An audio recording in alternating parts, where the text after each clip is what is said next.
ஒரு ராஜா ஊரெல்லாம் சுற்றி பார்த்துட்டு வரலாம்னு ஒரு நாள் புறப்பட்டு போனார். ஒரு இடத்துல தறி நெசவு வேலை ரொம்ப மும்முரமாக நடந்துக்கிட்டு இருந்தது. ஒரு பெரியவர் தறியால் நெசவு வேலை செஞ்சுக்கிட்டு இருந்தார். பக்கத்தில் ஒரு அழகான பொண்ணு உட்காந்து நூலை சுற்றிக்கிட்டு இருக்குது. ராஜா அந்த பெரியவரை பார்த்து யார் இந்த பொண்ணுன்னு விசாரித்தார். ராஜா அப்படி கேட்டதும் அவருக்கு ரொம்ப பெருமையாக போயிட்டுது. ஏன்னா உட்காந்துருந்தது அவரோட மகள். அரசே, இது என்னுடைய மகள். இவ வேகமாக நூல் தெரிக்கக்கூடியவள். வைக்கோலை எடுத்து இவ தெரிச்சா கூட அது எல்லாம் பவுனிழையாக வெளியில் வரும் அப்படின்னு ஒரு ராசி இவளுக்கு அப்படின்னு ரொம்ப பெருமையாக ராஜா கிட்ட சொன்னார். ராஜா இதை கேட்டதும் அசந்துட்டார். அப்படியா, இவ்வளவு அழகும் சாமர்த்தியமும் உள்ள இந்த பொண்ணு என்னோட வரட்டுமே, இவளை என் மருமகளை ஆக்கிக்கிறேன் அப்படின்னார் ராஜா. அந்த பெரியவருக்கு ஒன்றும் புரியல. ஏதோ கொஞ்சம் பெருமையாக சொல்ல போவோ அது இப்படி ஆயிட்டுதே அப்படின்னு கவலைப்பட்டார். இருந்தாலும் ராஜா பேச்ச தட்ட முடியுமா, மகளை அனுப்பி வச்சுட்டார். ராஜா அந்த பொண்ணை அரண்மனைக்கு அழைச்சிட்டு வந்தார். அங்கே ஒரு அறையில் வச்சு பூட்டி விட்டார். அந்த ரூமு நிறைய வைக்கோலை கொண்டாந்து போட்டு அடைச்சாங்க. 3 ராட்டைகள் வேற வச்சுருந்தாங்க. நாளைக்கு பொழுது விடியறதுக்குள்ளே நீ இந்த வைக்கோலையெல்லாம் தங்க இழைகளாக மாற்றி காட்டணும். நாளைக்கு காலம்புறம் வந்து நான் இந்த அறை கதவை திறப்பேன். உன் தகப்பன் சொன்னது மாதிரி எல்லாம் தங்கமாக மாறி இருக்கணும், இல்லைன்னா நீ உயிர் தப்ப முடியாது அப்படின்னு உத்தரவு போட்டார். பாவம் அந்த பொண்ணு என்ன பண்ணும், பகல் பூரா அழுதுகிட்டே உட்காந்துருக்குது. ராத்திரி பூராவும் தூக்கம் வரல. மறுநாள் அதிகாலை நேரத்தில் யாரோ கதவை தட்டுற சத்தம் கேட்டுது. பயந்துக்கிட்டே கதவை திறக்கிறா. திறந்து பார்த்தா வெளியில் 3 அவலட்சணமான பெண்கள். ஒருத்திக்கு வந்து கால் அகலமாக முறை மாதிரி இருக்குது, இன்னொருத்திக்கு கட்டை விரல் கரண்டி மாதிரி பெருசாக இருக்குது, 3வது பொண்ணுக்கு உதடு தடித்து ரப்பர் மாதிரி தொங்கிக்கிட்டு இருக்கு. யார் நீங்கள், உங்களுக்கு என்ன வேணும் அப்படின்னு கேட்குது இந்த பொண்ணு. நாங்கள் உங்களுக்கு உதவி செய்கிறதுக்கு தான் வந்திருக்கிறோம் அப்படின்னு சொல்லி உள்ளே வந்தாங்க. உட்காந்தாங்க. கொஞ்ச நேரத்துக்குள்ளே உள்ளே இருந்த வைக்கோலையெல்லாம் தங்க இழைகளாக மாற்றி கொடுத்துட்டு போயிட்டாங்க. காலையில் ராஜா வந்தார். பார்த்தார். ஆகா பேஷுனார். இன்னும் கொஞ்சம் வைக்கோலை கொண்டாந்து அந்த ரூமில் போட சொன்னார். இந்த வைக்கோலையும் இன்னைக்கு தங்கமாக மாற்றி விடு, நாளைக்கு மறுநாள் உனக்கும் இளவரசனுக்கும் கல்யாணம்னு சொல்லிவிட்டார். இன்னைக்கு ராத்திரி அந்த 3 பொண்ணுங்களும் வந்தாங்க. வைக்கோலை பொண்ணு இழைகளாக மாற்றினாங்க. புறப்பட்டாங்க. இந்த பொண்ணு அவங்க காலில் விழுந்து வணங்கினா. என் உசுரை காப்பாற்றினீங்க, உங்களுக்கு நான் என்ன கைமாறு செய்ய போகிறேன் அப்படின்னா. பயப்படாத, நீ விரும்பினா எங்களுக்கு ஒரு உதவி செய்யலாம். உன்னுடைய கல்யாணத்துக்கு நாங்கள் 3 பேரும் வரோம். நீ எங்களை வந்து வரவேற்று ராஜாக்கிட்டையும் இளவரசர்கிட்டையும் நாங்கள் உன்னோட பெரியப்பா பொண்ணுங்கன்னு சொல்லி அறிமுகப்படுத்தி வை, நாங்கள் விருந்து சாப்பிட்டுட்டு போயிடுறோம் அப்படின்னாங்க. ரொம்பவும் சந்தோஷமாக சரின்னு ஒத்துக்கிட்டா. கல்யாண நாள் வந்தது. கல்யாணம் ரொம்ப கோலாகலமாக நடந்துக்கிட்டு இருக்கு. எல்லா தேசத்து ராஜா ராணிகளும் வந்துக்கிட்டு இருக்கிறாங்க. அந்த 3 அவலட்சணமான பொண்ணுங்களும் வந்து சேர்ந்தாங்க. யார் இவங்கன்னு கேட்டார் ராஜா. என் பெரியப்பா பொண்ணுங்க அப்படின்னா அந்த பொண்ணு. காலும் உதடும் கட்டை விரலும் ஏன் இப்படி உங்களுக்கு அவலட்சணம் ஆயிட்டுது அப்படின்னு கேட்டார். அதுக்கு அந்த பொண்ணுங்க பதில் சொன்னாங்க. என்ன செய்யறது, ஓயாமல் வைக்கோலை நூற்று ஒருத்தியோட கட்டை விரல் அப்படி கரண்டி மாதிரி ஆயிட்டுது, நாக்கில் தொட்டு தொட்டு திரிச்சதுனால ஒருத்தியோட உதடு அப்படி ஆயிட்டுது, காலால் கட்டையை அழுத்தி அழுத்தி தறி போட்டதுனால இன்னொருத்தையோட கால் அப்படி ஆயிட்டுது. உங்கள் மருமகளாக வந்திருக்கிற இந்த பொண்ணு அந்த 3ஐயுமே செய்ய தெரிஞ்சவ தான். என்ன ஆக போதோ இன்னும் கொஞ்ச நாளில் அப்படின்னாங்க. அவ்வளவுதான். ராஜா பயந்துட்டார். அம்மா, இன்னையிலேருந்து நீ இளவரசனின் மனைவி. நீ எப்பவும் அழகாக இருக்கணும், அதனால் நீ இனிமேல் வைக்கோலை திரிக்கவே கூடாது அப்படின்னு உத்தரவு போட்டார். அவளை இக்கட்டான சூழ்நிலையிலிருந்து காப்பாற்றின அந்த 3 பொண்ணுங்களும் சந்தோஷமாக திரும்பி போயிட்டாங்களாம். சுவாமி சின்மயானந்தர் இந்த கதையை சொல்லியிருக்கிறார். தன்னலம் மறந்து சுயலாபத்தை தியாகம் செய்யறது வைக்கோல்ல இருந்து தங்க இழைய நூக்கிறது மாதிரி அப்படிங்கிறார் அவர். அது இருக்கட்டும், இப்போ நம்ம கதைக்கு வருவோம். ஒரு ராஜா தன்னோட மகனுக்கு சுயவரம் நடத்தினார். எல்லா தேசத்திலிருந்தும் ராஜகுமாரர்கள் வந்திருந்தாங்க. ராஜகுமாரியை கல்யாணம் பண்ணிக்கலாம்ங்கிற ஆசையில் சுயம்பர மண்டபத்திலிருந்து எல்லா ராஜகுமாரர்களும் அலறி அடிச்சுக்கிட்டு வெளியில் ஓடி வந்துகிட்டு இருக்கிறாங்களாம். ஏன் இப்படி எல்லாரும் மிரண்டு போய் ஓடி வர்றாங்கன்னு கேட்டார் ஒருத்தர். அதுக்கு இன்னொருத்தர் விவரம் சொன்னார். ராஜகுமாரியை இன்னைக்கு தான் அவங்க நேரில் பார்த்தாங்களாம், அதுதான் இப்படி ஓடி வந்துகிட்டு இருக்கிறாங்க அப்படின்னார். வங்க நாவலாசிரியர் சரத் சந்திரர் ஒரு நண்பர் அவர்கிட்ட வந்தார். வழக்கமாக எல்லா எழுத்தாளர்கள்கிட்டையும் கேட்குற ஒரு கேள்வியை கேட்டார். நீங்கள் எழுத்துத்துறைக்கு வந்தது எப்படி, இதுதான் கேள்வி. அதை தெரிஞ்சு என்ன பிரயோஜனம்னார் சரத் சந்திரர். சும்மா சொல்லுங்களேன், தெரிஞ்சுக்கிறேன் அப்படின்னார் வந்தவர். சரி சொல்கிறேன்னு ஆரம்பித்தார். நான் ரங்கூனில் வேலை பார்த்துக்கிட்டு இருந்தேன். சம்பளம் பத்தல. வேலையும் பார்த்துக்கிட்டு ஒரு பலசரக்கு கடை வைக்கலாம்னு நினச்சேன். என்னால் மளிகை கடை வச்சு சரியாக நடத்த முடியுமாங்கிற சந்தேகம் என் மனைவிக்கு. அதை சோதனை பண்ணி பார்க்கணுங்கிறதுக்காக சில பொருள்களின் அளவு, அதோட விலை, இப்படி சிலதை சொல்லி எல்லாத்தையும் மனக்கணக்காக கூட்டி போட சொன்னாங்க. என்னால் சரியாக கூட்டி சொல்ல முடியல. உங்களால் மளிகை கடை நடத்த முடியாதுன்னு சொல்லிவிட்டாங்க. உடனே என்ன பண்ணுறது, வேற வழி இல்லை, கதை எழுத ஆரம்பிச்சிட்டேன் அப்படின்னார். கேட்டவருக்கு சிரிப்பு வந்துட்டு தான். சரத் சந்திரர் ஒரு பக்கம் சீரியஸான நாவல்கள், சிறுகதைகள் எழுதியிருந்தாலும் அவருடைய இன்னொரு பக்கம் வேற விதம். நண்பர்கள் கிட்ட பேசும்பொழுதும் சரி, அவர்களுக்கு கடிதங்கள் எழுதும் போதும் சரி, கேலியும் கிண்டலும் நகைச்சுவை உணர்வும் அதிகமாக இருக்கும். காந்திஜி ஒரு சமயம் கல்கத்தாவுக்கு வந்திருந்தார்.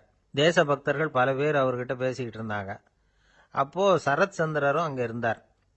கிரண் சங்கர் ராய் அப்படிங்கிறவரும் அங்கே இருந்தார். அவர் சொன்னாராம், காந்திஜியோட பழகிய முதல் வங்காளி நான் தான். போயர் யுத்த காலத்தில் இவர் லண்டனுக்கு வந்திருந்தப்போ என்கிட்ட தான் வங்காள மொழி கற்றுக்கிட்டார் அப்படின்னாராம். உடனே சரத் சந்திரர் காந்திஜியை பார்த்து, இவர் உங்களுக்கு வங்காள மொழி கற்றுக் கொடுத்தது உண்மைதானா அப்படின்னாராம். ஆமான்னாராம் காந்தி. அதனால தான் உங்களால் வங்காள மொழி கற்றுக்க முடியல அப்படின்னாராம். எல்லாரும் சிரிச்சாங்களாம். சரத் சந்திரர் சாம்தாபேர் அப்படிங்கிற கிராமத்தில் தங்கியிருந்தார். ஒரு இலக்கிய நிகழ்ச்சியில் கலந்துக்கிறதுக்காக. அதுக்காக ஒரு கல்கத்தாவுக்கு போக வேண்டிய சூழ்நிலை. அதுக்காக புறப்பட்டார். அந்த சமயத்தில் பின்னாடி இருந்து யாரோ அவரை கூப்பிட்டாங்க. இப்படி கூப்பிட்டவரை பார்த்து இன்னொருத்தர் யாரோ அதட்டி இருக்கிறாங்க. போகிறவரை ஏன் இப்படி கூப்பிடுறீங்க அப்படின்னு. ஏன் கூப்பிட்டா என்னன்னு கேட்டிருக்கார் சரத் சந்திரர். புறப்படுறவங்கள பின்னாடி இருந்து கூப்பிடுறது அபசகனம், போகிற இடத்துல ஏதாவது ஆபத்து வரலாம் அப்படின்னு அதுக்கு விளக்கம் கொடுத்துருக்கிறார் அவர். உடனே சரத் சந்திரர் சொன்னாராம், இதோ இவங்க என்ன இலக்கிய கூட்டத்துக்கு அழைச்சிட்டு போகிறாங்களே, இதை விட வேற என்ன ஆபத்து வந்துட போகுது அப்படின்னாராம். இப்படி சரத் சந்திரருக்கு இயல்பாகவே நகைச்சுவை உணர்வு உண்டு. அவருடைய நண்பர் ஒருத்தர் வீட்டுக்கு கூப்பிட்டுருந்தார். அங்கே ஒரு கச்சேரிக்கு ஏற்பாடு பண்ணியிருந்தாங்க. சரத் சந்திரருக்கு இயல்பாகவே கச்சேரியில் நீண்ட ஆலோசனையெல்லாம் கேட்கறதுக்கு பொறுமை இருக்காது. அதனால் மெதுவாக பாட போகிறவர் எப்படி அப்படின்னு கேட்டிருக்கார். அவருக்கு ரொம்ப நல்லா பாட தெரியும் அப்படின்னு சொல்லியிருக்கிறாங்க. அதுக்கு சரத் சந்திரர், பாட தெரியுங்கிறது சரி, பாட்டை நிறுத்த தெரியுமா, அதை சொல்லுங்க முதல்ல அப்படின்னாராம். ஐயா, உங்கள் பேரை தொடர்ந்து தினம் கேட்டுக்கிட்டு இருக்கிறேன் அப்படின்னார் ஒருத்தர். தொடர்ந்து கேட்குறீங்களே, உங்களுக்கு காது வலிக்கலையா அப்படின்னு கேட்டோம். பேசுகிற உங்களுக்கே வாய் வலிக்கல அப்படிங்கிறப்போ கேட்குற எங்களுக்கு எப்படி காது வலிக்கும் அப்படின்னார். நம்ம உடம்புல ஒரு அதிசயம் என்ன தெரியுமா, ரொம்ப நேரம் நாம் நடக்கிறோம்னு வச்சுக்கோங்க, கால் வலிக்கும். ரொம்ப நேரம் வேலை செஞ்சால் கை வலிக்கும், உடம்பு வலிக்கும். ரொம்ப நேரம் பார்த்துக்கிட்டே இருந்தால் கண்ணு வலிக்கும். ரொம்ப நேரம் பேசிக்கிட்டே இருந்தால் வாய் கூட வலிக்கும். ஆனால் ரொம்ப நேரம் கேட்டுக்கிட்டே இருக்கிறதுனால காது வலிக்கிறது இல்லை. அதனால் கேட்கறதுக்கு முக்கியத்துவம் கொடுத்தாங்க நம்ம பெரியவங்க. திருவள்ளுவர் தேவையில்லாமல் வார்த்தைகளை உபயோகப்படுத்த மாட்டார். ஒரு திருக்குறள்னு எடுத்துக்கிட்டாவே அதில் மொத்தம் 7 வார்த்தைகள், அவ்வளவுதான். அப்படி 7 வார்த்தைகள் மட்டுமே உள்ள ஒரு திருக்குறளில் வள்ளுவர் ஒரே வார்த்தையை 5 தடவை உபயோகப்படுத்தியிருக்கிறார், திரும்ப திரும்ப பயன்படுத்தியிருக்கிறார். அப்படின்னா அதை எந்த அளவுக்கு வலியுறுத்தி சொல்றார் அப்படிங்கிறத நாம் புரிஞ்சுக்கணும். அது என்ன குறள்? செல்வத்துள் செல்வம் செவிச்செல்வம், அச்செல்வம் செல்வத்துள் எல்லாம் தலை. செவிச்செல்வம்ங்கிறது அவ்வளவு முக்கியமானது. கற்றலின் கேட்டல் நன்று. அதிகம் கேட்கணுங்கிறதுக்காகத்தான் எவ்வளவு கேட்டாலும் காது வலிக்கிறது இல்லை. குறைச்சலாக பேசணும், அதிகமாக கேட்கணும். இன்னொரு விஷயம் கவனிங்க, நம்ம உடம்புல கண்ணுக்கு மூடி இருக்குது, எதையாவது நாம் பார்க்க விரும்பலைன்னா உடனே கண்ணை மூடிக்கலாம். நம்ம வாய்க்கு மூடி இருக்குது, பேச விருப்பம் இல்லையா, வாயை மூடிக்கலாம். மூக்குக்கு கூட மூடிக்கிற வசதி இருக்குது, எதையாவது முகர விருப்பம் இல்லையா, மூச்சை அடக்கிக்கலாம். ஆனால் பாருங்க, காதுக்கு மூடி கிடையாது, அதை கையால் தான் மூட முடியும். யார் என்ன சொன்னாலும் அது நல்லதோ கெட்டதோ காதில் விழுந்துக்கிட்டு தான் இருக்கும். அறிவு தான் நல்ல விஷயங்களை எடுத்துக்கிட்டு கெட்ட விஷயங்களை விட்டுடணும். நல்ல கருத்துக்கள் நம்ம காதில் நிறைய விழுந்துக்கிட்டே இருக்கணும். அதை கேட்டு நாம் நல்லபடியாக வாழணுங்கிறது தான் படைப்பின் விருப்பம். ஆன்மீகவாதிகள் கூட ஒன்று சொல்லுவாங்க, அதாவது ஆன்மீக பாதையில் நீங்கள் முன்னேறணும்னா முதல்ல சிரவணம் செய்யணும்பாங்க. அதாவது பெரியவங்க சொல்கிற நல்ல கருத்துக்களை கேட்கணும் அப்படின்னு அதுக்கு அர்த்தம். அதனால் யார் நல்ல கருத்துக்களை சொன்னாலும் அதை காது கொடுத்து கேளுங்க. இவ்வளவு கருத்துக்களையும் நம்ம நேயர் ஒருத்தர்கிட்ட சொல்லிகிட்டு இருந்தோம். அவரும் சரி சரின்னு தலையாடிக்கிட்டே இருந்தார். அப்புறம் சொன்னார், நீங்கள் சொல்கிறது சரிதான் சார், காதுக்கு மூடி இல்லைங்கிறது ரொம்ப சரி. அதனால தான் உங்கள் தகவல் கூட நாங்கள் விரும்புகிறோமோ இல்லையோ தினம் காதில் விழுந்துக்கிட்டு இருக்குது அப்படின்னார். எங்களுக்கு ரொம்ப பெருமையாக இருந்தது. அப்படியா அப்படின்னோம். ஆனாலும் என்ன மாதிரி சில பேர் நீங்கள் தகவல் சொல்கிற சமயத்தில் காதில் மூடி இல்லையேன்னு சொல்லி கவலைப்படுறதில்ல சார் அப்படின்னார். ஏன்னு கேட்டோம். காதை மூடுறதுக்கு தானே வசதி இல்லை, ரேடியோவை மூடுறதுக்கு வசதி இருக்குதுல்ல, அதனால் டக்குன்னு அதை மூடி வச்சுருவோம் அப்படின்னார். ஒரு ஊரில் ஒரு ராஜா இருந்தார். அந்த ராஜாவுக்கு ஒரு மந்திரி. ராஜா ரொம்ப நியாயமானவர், நேர்மையானவர், கண்டிப்பானவர். தப்பு செய்கிறது யாராக இருந்தாலும் தண்டனை கொடுப்பார். வேண்டியவங்களுக்கு ஒரு நியாயம், வேண்டாதவங்களுக்கு ஒரு நியாயங்கிறதெல்லாம் அவர்கிட்ட கிடையாது. ஒரு சமயம் அரசவையில் அந்த அமைச்சரே விதிமுறைகளுக்கு புறம்பா ஏதோ நடந்துகிட்டு இருக்கார். மன்னருக்கு கோபம் வந்துட்டுது. உடனே அந்த அமைச்சரை கிட்டத்தில் கூப்பிட்டு அவர் கன்னத்தில் ஓங்கி ஒரு அறை கொடுத்துட்டாராம். உடனே அந்த அமைச்சர் என்ன பண்ணார் தெரியுமா? நேராக போனார். அங்கே நின்றுக்கிட்டு இருந்த இன்னொருத்தர் கன்னத்தில் ஓங்கி அரைஞ்சார். அறை வாங்கினவர் திகைச்சு போயிட்டார். இவர் ஏன் நம்மளை அரைகிறார் அப்படின்னு யோசனை பண்ணார். மன்னரும் திகைச்சு போயிட்டார். நாம இவரை அரைஞ்சா அதுக்காக இவரு போய் இன்னொருத்தரை அரையணுமா அப்படின்னு யோசனை பண்ணார். இவருக்கு என்ன பைத்தியமானு கூட நினைக்க ஆரம்பிச்சுட்டார். ஆனால் என்ன ஆச்சுன்னா, அப்புறம் அமைச்சர் அவர் கவனிச்சுக்கிட்டு இருந்தாரா, அவர் இன்னொருத்தரை அரைஞ்சார் இல்லையா, அந்த அறை வாங்கின ஆசாமியை பார்த்து கத்திக்கிட்டு இருந்தார். யார்? அமைச்சர். ஏன்பா என்கிட்ட அறையை வாங்கிக்கிட்டு இப்படி விவரம் இல்லாமல் நின்றுட்டு இருக்கிறிய, நான் உனக்கு கொடுத்ததை நீ வேற யாருக்கிட்டையாவது கொடுத்துரு அப்படின்னார். உடனே அந்த ஆள் பார்த்தான். தனக்கு அடுத்தபடியாக நின்றுக்கிட்டு இருந்தவனை ஓங்கி ஒரு அறை அரைஞ்சான். அவன் கன்னத்தை தடவிட்டே யோசனை பண்ணான். இது ஏதோ புரிஞ்சுக்கிட்ட மாதிரி அடுத்தாப்புல நின்றுக்கிட்டு இருந்தவனை அரைஞ்சான். இப்படி இந்த அறை மாறி மாறி போய்கிட்டே இருக்குது. ஊரு பூரா பிரயாணம் பண்ண ஆரம்பிச்சுட்டுது. அன்னைக்கு ராத்திரி அந்த ராஜா படுக்கிறதுக்காக போனார். அந்த நேரம் பார்த்து அவர் கன்னத்தில் பலார்னு ஒரு அறை விழுந்தது. நம்மளே அரையிறது யாரு அப்படின்னு அதிர்ச்சியோட மன்னர் திரும்பி பார்க்கறாரு. அரைஞ்சது அவரோட மனைவி. என்னாச்சு உனக்குன்னு கத்துனார் ராஜா. உங்களுக்கு தெரியாதா, ஊர் பூரா ஒருத்தர் மாற்றி ஒருத்தர் மூலமாக இந்த அறை பிரயாணம் பண்ணிட்டு வருது அப்படின்னாங்க அந்த அம்மா. அப்படின்னா ஆரம்பித்த இடத்துக்கே வந்துட்டுதா அப்படின்னாராம் மன்னர். என்ன சொல்கிறீங்கன்னு கேட்டிருக்காங்க. இவர் விவரத்தை சொன்னாராம். அப்படின்னா நீங்கள் ஆரம்பித்து வச்ச இந்த விளையாட்டை நான் முடிச்சு வச்சுட்டேன் அப்படின்னாங்களாம் அந்த அம்மா. மறுநாள் காலை மறுபடியும் அரசவை கூடிச்சு. அந்த அமைச்சர் மன்னரை பார்த்து கேட்டார். என்ன மகாராஜா, என்கிட்ட கொடுத்ததை திருப்பி வாங்கிட்டீங்களா அப்படின்னாராம். இப்படி நடக்கும்னு நான் எதிர்பார்க்கவே இல்லைன்னார் மன்னர். ஆனால் நான் எதிர்பார்த்தேன். அது எங்கே போயிட போகுது, ஊர் பூரா சுற்றி கடைசியில் உங்ககிட்ட தான் சேரும் அப்படிங்கிறது எனக்கு தெரியும் அப்படின்னார் அமைச்சர். இந்த கதை வேடிக்கையாக இருந்தால் கூட இதில் உள்ள கருத்து முக்கியமானது. இந்த உலகத்தில் பல கருத்துக்கள் இப்படி தான் மாறி மாறி சுற்றி வந்துக்கிட்டே இருக்குது.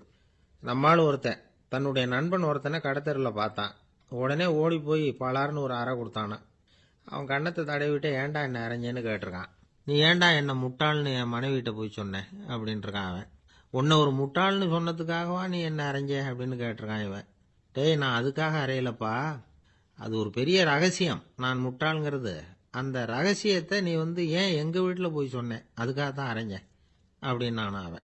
துருக்மேனியாவில் அஷ்காபாத் அப்படின்னு ஒரு நகரத்தில் ஒரு புவியியல் விஞ்ஞானி இருந்தார். அவர் ஒரு நாய்க்குட்டி வளர்த்தார். ஒரு நாள் முன்னிரவு நேரம் ஒரு மேஜைக்கு முன்னாடி உட்காந்து அந்த விஞ்ஞானி ஏதோ கணக்கு போட்டுக்கிட்டு இருக்கிறார். அவருக்கு ஒரு சின்ன பெண் குழந்தை, அது தொட்டிலில் தூங்கிட்டு இருக்குது. அந்த நாய்க்குட்டியும் ஒரு மூலையில் படுத்து அது பாட்டுக்கு தூங்கிட்டு இருந்தது. ஒரே அமைதி. அந்த நேரத்தில் திடீர்னு அந்த நாய்க்குட்டி துள்ளி எழுந்திரிச்சது. நேராக குழந்தைகிட்ட ஓடிச்சு. அந்த குழந்தைய அது போட்டிருந்த ட்ரெஸ்ஸோடு சேர்த்து கவ்வி தூக்குச்சு. தூக்கிக்கிட்டு வாசல் பக்கம் ஓடிச்சு.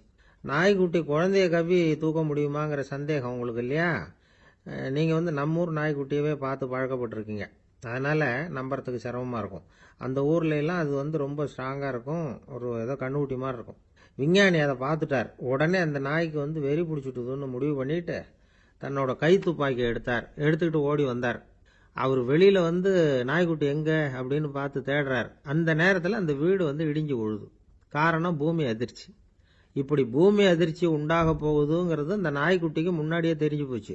அதுதான் குழந்தைய தூக்கிட்டு வெளியில் ஓடி வந்திருக்குது. அது மூலமாக அந்த குடும்பத்தையே காப்பாற்றி இருக்குது அந்த நாய்க்குட்டி. இந்த சம்பவம் நடக்கிறதுக்கு 3 நாளைக்கு முன்னாடியே சில பிராணிகளுக்கு இப்படி நடக்க போகுதுங்கிறது தெரிஞ்சிருக்குதான். ஆமாம், அந்த நகரத்தில் 3 நாளைக்கு முன்னாடியே பாம்பு, பல்லி இதெல்லாம் அது தங்கியிருந்த வலையை விட்டு வெளியில் ஓடி வந்துட்டுது. அதே மாதிரி அங்கே இருந்த புறாவெல்லாம் பறந்து போயிடுச்சான். இதே மாதிரி யுகோஸ்லோவியாவில் கூட ஒரு நகரம், அங்கே ஒரு நாள் ராத்திரி ஒரு மிருக காட்சி சாலையில் திடீர்னு ஒரு பெரிய கலவரம், கூச்சல், குழப்பம். அங்கே இருந்த கழுதை, புலி, யானை, பறவை எல்லாம் கண்ணாபின்னான்னு கத்த ஆரம்பிச்சுட்டுது. நீர் யானை அதுக்குன்னு போடப்பட்டிருந்த தடுப்பையே தாண்டி குதிச்சு வெளியில் வந்துட்டுதான். மறுநாள் தான் எல்லாருக்கும் விஷயம் புரிஞ்சுது. அடுத்த நாள் காலையில் அங்கே பூமி எதிர்ச்சி உண்டாயிட்டுது. இப்போ பாருங்க, அதாவது மனுஷனை போய் தீர்க்க தரிசி அது இதுன்னு சொல்லிட்டு இருக்கிறோம். இவனை விட அது பரவாயில்லைன்னு தோணுது. அதாவது மிருகங்கள் ஒன்று நடக்க போகுதுங்கிறத முன்னாடியே புரிஞ்சுக்குதே.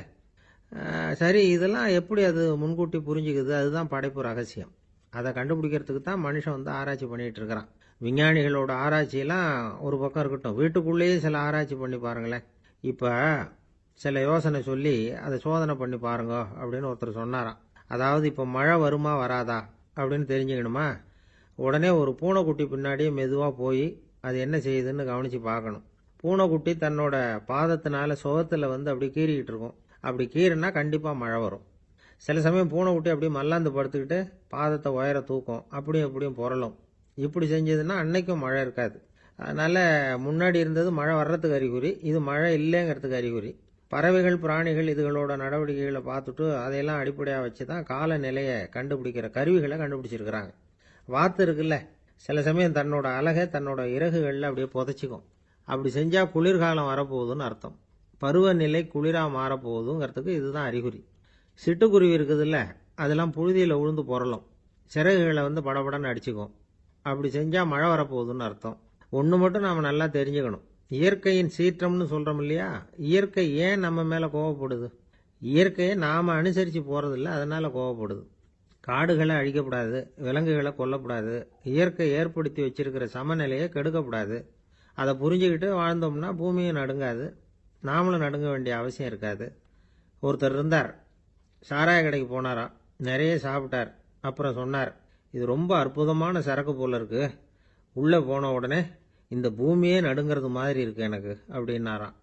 இதுக்கு கடைக்காரர் சொல்லியிருக்கார், நீங்கள் சாப்பிட்டது வெறும் பச்சை தண்ணி தாங்க, இப்போ ஏற்பட்டிருக்கிறது நிஜம் பூமி அதிர்ச்சி அப்படின்னாராம்.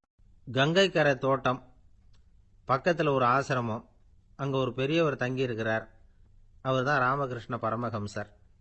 அந்த ஆசிரமம் இருந்த இடம் கரக்பூர். வங்காளத்தில் பொதுவாக எல்லாரும் மீன் சாப்பிட்றது உண்டு. கங்கையில் குளிச்சுட்டு கையில் ஒரு மீனோட வர்றது வழக்கம். இவர் இருக்கிற இடத்துக்கு கங்கையில் படகு வழியாக வரணும். அப்படி தான் எல்லாரும் வருவாங்க. வர்றவங்கள ஒன்று கூட்டி ஆன்மீக விஷயங்களை பற்றி பேசிக்கிட்டு இருப்பார். ஒவ்வொரு நாள் ஒவ்வொருத்தர் நகரத்துக்கு போகணும், வரும்பொழுது மீன் கொண்டுகிட்டு வரணும். அதுக்கு ஒரு அட்டவணையே உண்டு ஆசிரமத்தில்.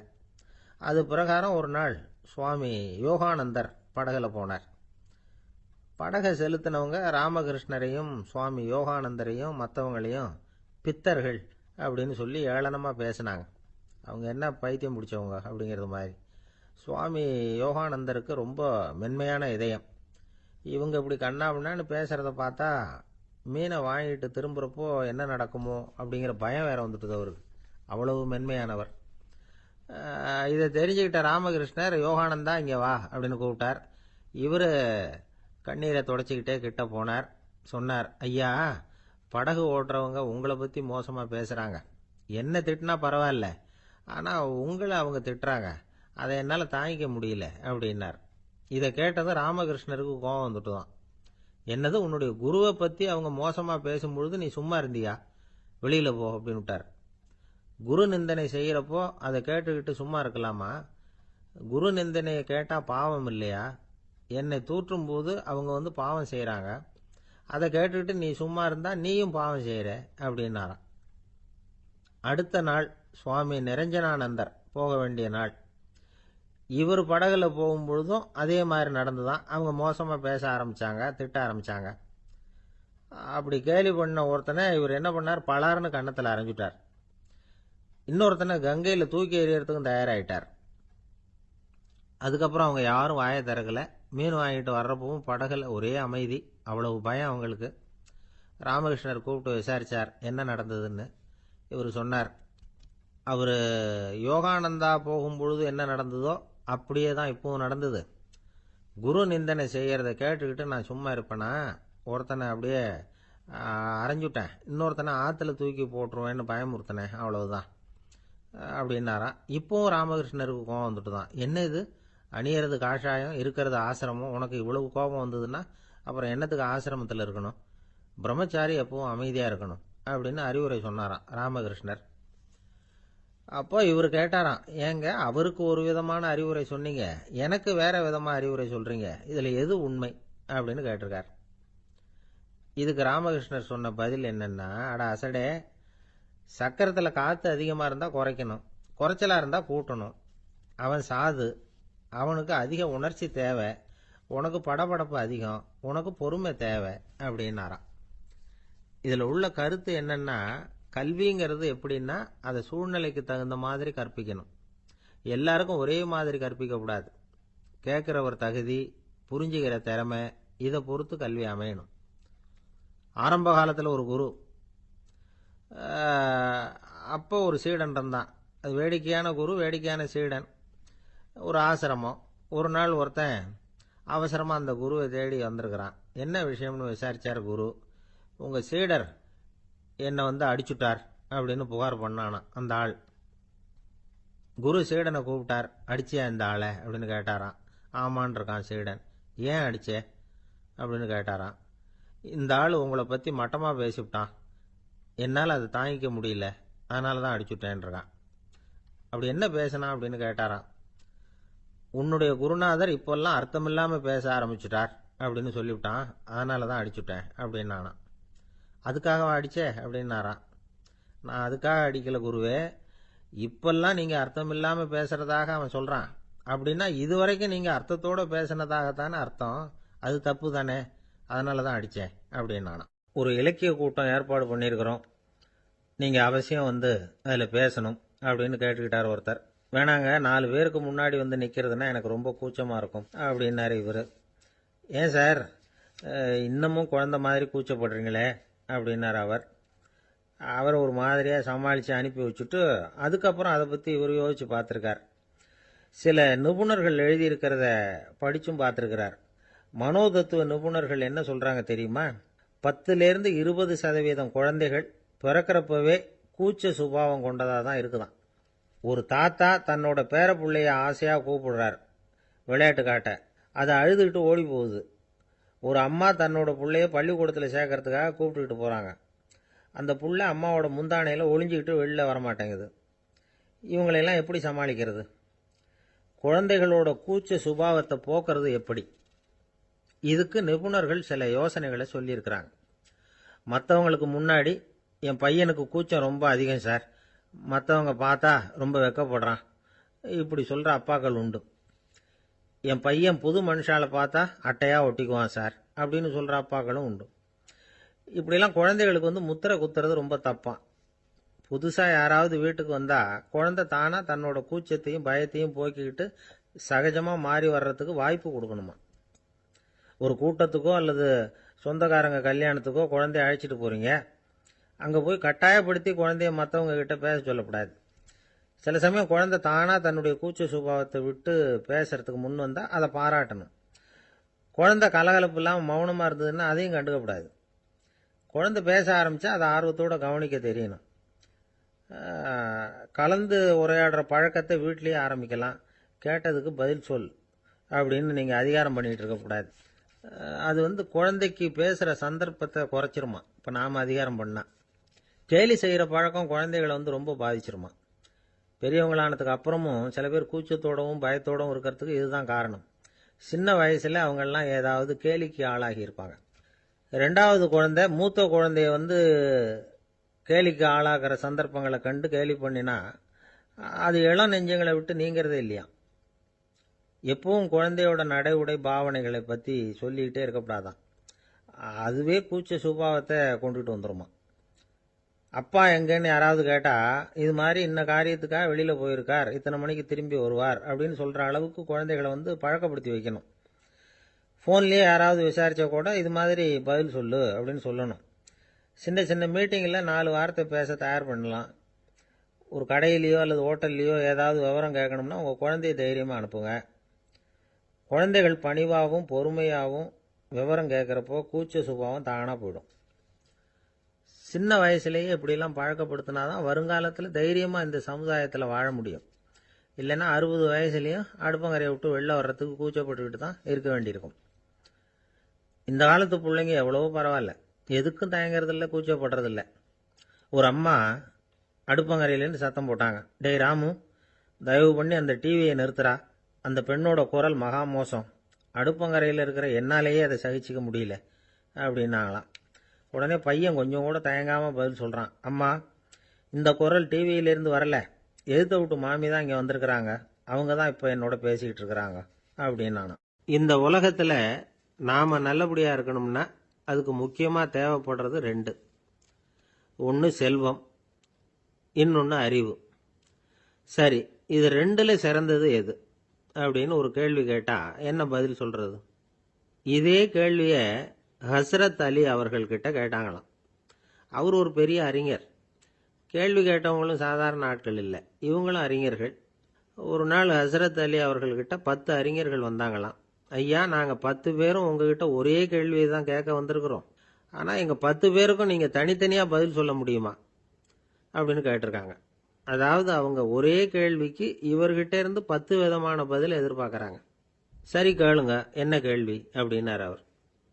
அப்போ தான் அவங்க கேட்டாங்களாம், செல்வம் அறிவு இது ரெண்டில் சிறந்தது எது? இதுதான் கேள்வி. ஹஸ்ரத் அலி என்ன பண்ணார் தெரியுமா? அவங்கள ஒவ்வொருத்தராக கூப்பிட்டார். ஒவ்வொரு விதமான பதிலை சொல்லி அனுப்புனார். முதல்ல ஒருத்தரை கூப்பிட்டார், சொன்னார், அறிவுங்கிறது தீர்க்கதரிசிகள், ஞானிகள், மகான்கள் இவங்களோட பரம்பரை சொத்து. ஆனால் செல்வம்ங்கிறது கொடுங்கோலரின் ஆயுதம். அதனால் அறிவு தான் சிறந்தது அப்படின்னார். ரெண்டாவது ஆளை கூப்பிட்டார். உங்ககிட்ட செல்வம் இருந்தால் நீங்கள் தான் அதை காப்பாற்றணும். ஆனால் அறிவு உங்களை எப்பவும் காப்பாற்றும். ஆகவே அறிவு தான் சிறந்தது அப்படின்னார். மூணாவது ஆளை கூப்பிட்டார்.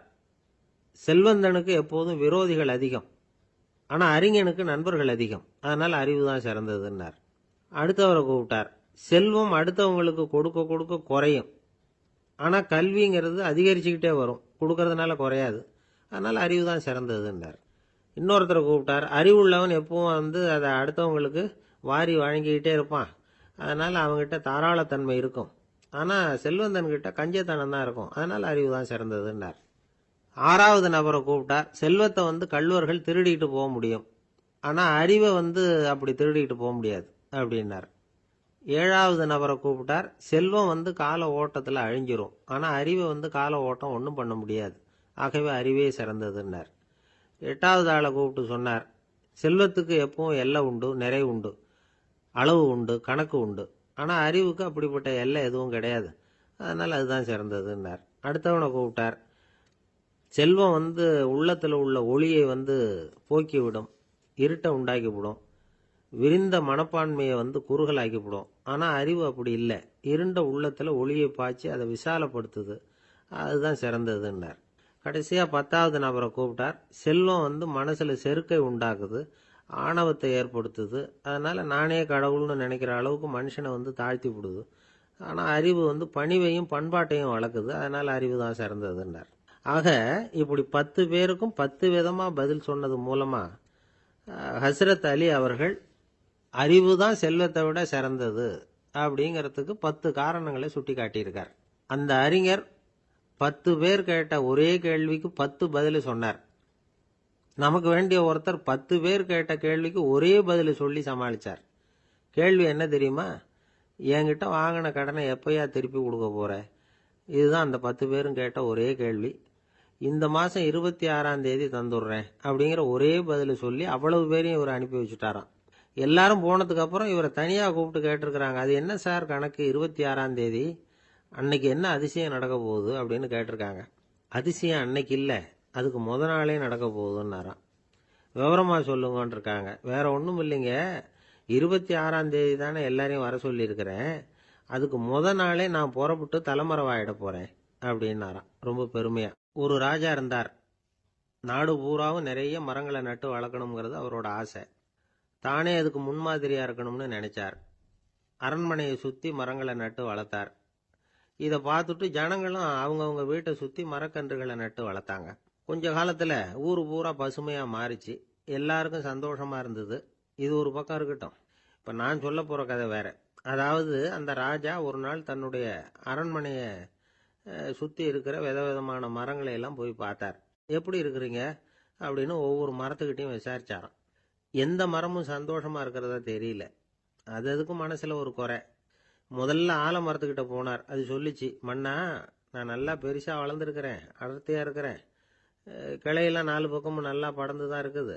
இருந்தாலும் எந்த பிரயோஜனமும் இருக்கிறதா தெரியல எனக்கு. என்னுடைய பழம்லாம் ரொம்ப சின்னதாக இருக்குது, என் கண்ணுக்கு சரியாக புலப்பட மாட்டேங்குது. நான் இருக்கிற சைஸுக்கு என்னுடைய கிளையில் இருக்கிற பழம்லாம் எவ்வளவு பெருசாக இருக்கணும். அது இத்தினூண்டு இருக்கிறது எனக்கு பெரிய அவமானமாக இருக்குது. இப்படி இங்கே நின்றுக்கிட்டு இருக்கிறதே ரொம்ப கூச்சமாக இருக்குது. ஒரு நல்ல புயல் வந்ததுன்னா பேசாமல் சாஞ்சு விடலாமான்னு பார்க்குறேன் அப்படின்னு புலம்புது ஆலமரம். சரி இருக்கட்டும்னு நினச்சிக்கிட்டு ராஜா அடுத்தபடியாக ஒரு அத்தி மரத்துக்கிட்ட போனார். அதுவும் புலம்ப ஆரம்பிச்சுட்டுது. நான் கூட பெரிய மரம் தான், இல்லை இலையெல்லாம் அழகாக தான் இருக்குது, பழம் அழகாக இருக்குது, இருந்தாலும் உள்ள விஷயம் இல்லையே. அத்தி பழத்தை புட்டு பார்த்தா அத்தனையும் சொத்தை அப்படின்னு பழமொழியே உண்டாயிட்டுதே. இப்படி ஒரு கெட்ட பேரோட நான் இருக்கணுமா அப்படின்னு புலம்புது அது. சரி இது இருக்கட்டும் அப்படின்னு சொல்லி அடுத்தபடியாக வேப்ப மரத்துக்கிட்ட போனார். அது தன்னுடைய வேதனையை வெளியிட்டது. எனக்கு எவ்வளவோ மருத்துவ குணங்கள்லாம் இருக்கிறதா சொல்லிக்கிறாங்க, இருந்தாலும் என்ன பிரயோஜனம், என்னுடைய பழத்தை மனிதர்கள் யாரும் விரும்பி சாப்பிட்றது இல்லையே அப்படின்னுது. ராஜா அடுத்தாப்புல இருந்த ஒரு பனை மரத்துக்கிட்ட போனார். நான் நல்லா உயரமாக தான் வளர்ந்துருக்கிறேன், மற்ற மரங்கள்லாம் என்னை வந்து அண்ணாந்து தான் பார்க்கணும், இருந்தாலும் என்கிட்ட நிழலுக்காக யாரும் வந்து ஒதுங்கிறது இல்லையே அப்படின்னுது. என்ன இது எல்லா மரமும் இப்படி திருப்தி இல்லாமல் இருந்துகிட்டு இருக்குதே அப்படின்னு நினச்சிக்கிட்டே ராஜா அடுத்தபடியாக அங்கே இருந்த ஒரு பைன் மரத்துக்கிட்ட போனார். அழகாக உயரமாக பசுமையாக தான் இருந்தது, ஆனால் பழமோ பூவோ கிடையாது. அதை நினச்சி அது வருத்தப்பட்டுக்கிட்டு இருக்குது. ஓக் மரம் அது ஒன்று நின்றுட்டு இருந்தது. அது என்ன சொல்லிச்சுன்னா, இலையுதிர் காலத்தில் என் மேலே இருக்கிற எல்லா இலைகளும் உதிர்ந்து போடுது, முடி கொட்டின மனிதர்கள் மாதிரி மொட்டையாக நான் நிற்க வேண்டியிருக்குது, என்ன வாழ்க்கை இது அப்படின்னு சொல்லி அழுத்துக்கிட்டது. சரி புளிய மரம் என்ன சொல்லுது பார்ப்போம்னு அதுகிட்ட போனால், என்னுடைய நிழலில் யாருமே தங்க மாட்டாங்க, உடம்புக்கு சூடுன்னு ஒதுங்கி போயிடுவாங்க, அடிமரத்தை பார்த்தீங்கன்னா பட்டையெல்லாம் உறிஞ்சி பார்க்கறதுக்கே கேவலமாக இருப்பேன் அப்படின்னுது அது. முருங்கை மரம் என்ன சொல்லிச்சு தெரியுமா, என்னுடைய இலை காயெல்லாம் சாப்பிட்றவங்களுக்கு சத்து கொடுக்கறது வாசம்தான், ஆனால் என் உடம்புல சத்தே கிடையாது, கொஞ்சம் வேகமாக காற்று அடிச்சதுன்னா முறிஞ்சி விழுந்துடுறேன், என்ன வாழ்க்கை இது அப்படின்னு சொல்லி அது வருத்தப்பட்டது. ராஜா யோசனை பண்ணார், என்ன இது மரங்கள் வந்து பூமியின் வரங்கள்னு சொல்கிறோம், மழை பெய்யறதுக்கு அதுதான் காரணம், பூமி செழிப்பாக இருக்கிறதுக்கும் அதுதான் காரணம், வீடு கட்டுறதுக்கு மரம், நாற்காலி செய்ய உபயோகப்படுத்துறதுக்கும் அதுதான் உபயோகப்படுது, மனுஷனுக்கு வேண்டிய ஆகாரங்களையும் கொடுக்குது, இப்படிலாம் இருந்தும் எல்லா மரமும் நிம்மதி இல்லாமல் இருந்துக்கிட்டு இருக்குதே அப்படின்னு நினச்சார். அப்போது அங்கே இருந்த ஒரு மகிழ மரம் அவர் கண்ணில் பட்டுது. அந்த மரம் மட்டும் கொஞ்சம் நிம்மதியாக மகிழ்ச்சியாக இருக்கிறது மாதிரி தெரிஞ்சுது. உடனே ராஜா அதுக்கிட்ட போனார். உனக்கு மனசில் எதுவும் குறை இல்லையான்னு கேட்டார். இல்லை நான் சந்தோஷமாக தான் இருக்கேன்னு அந்த மகிழ மரம். அப்படியான்னு ஆச்சரியமாக கேட்டார் ராஜா. ஆமாம் மன்னா, இந்த இடத்துல நீங்கள் ஒரு முருங்கை மரத்தையோ வேப்ப மரத்தையோ கூட நட்டிருக்கலாம், ஆனால் இந்த இடத்துல நடுறதுக்கு என்ன தேர்ந்தெடுத்துருக்குறீங்க, அதுவே எனக்கு பெருமை, அதுவே எனக்கு திருப்தி அப்படின்னு தான் மகிழ மரம். மகிழ மரம் சாதாரணமாக தான் இருக்கும், இளம் மஞ்சள் நிறத்தில் பூக்கள், அது காய்ந்தும் மனம் வீசும். மகிழ மரம் மாதிரி மன திருப்தியோடு வாழறதுக்கு நாம் கற்றுக்கணுமா.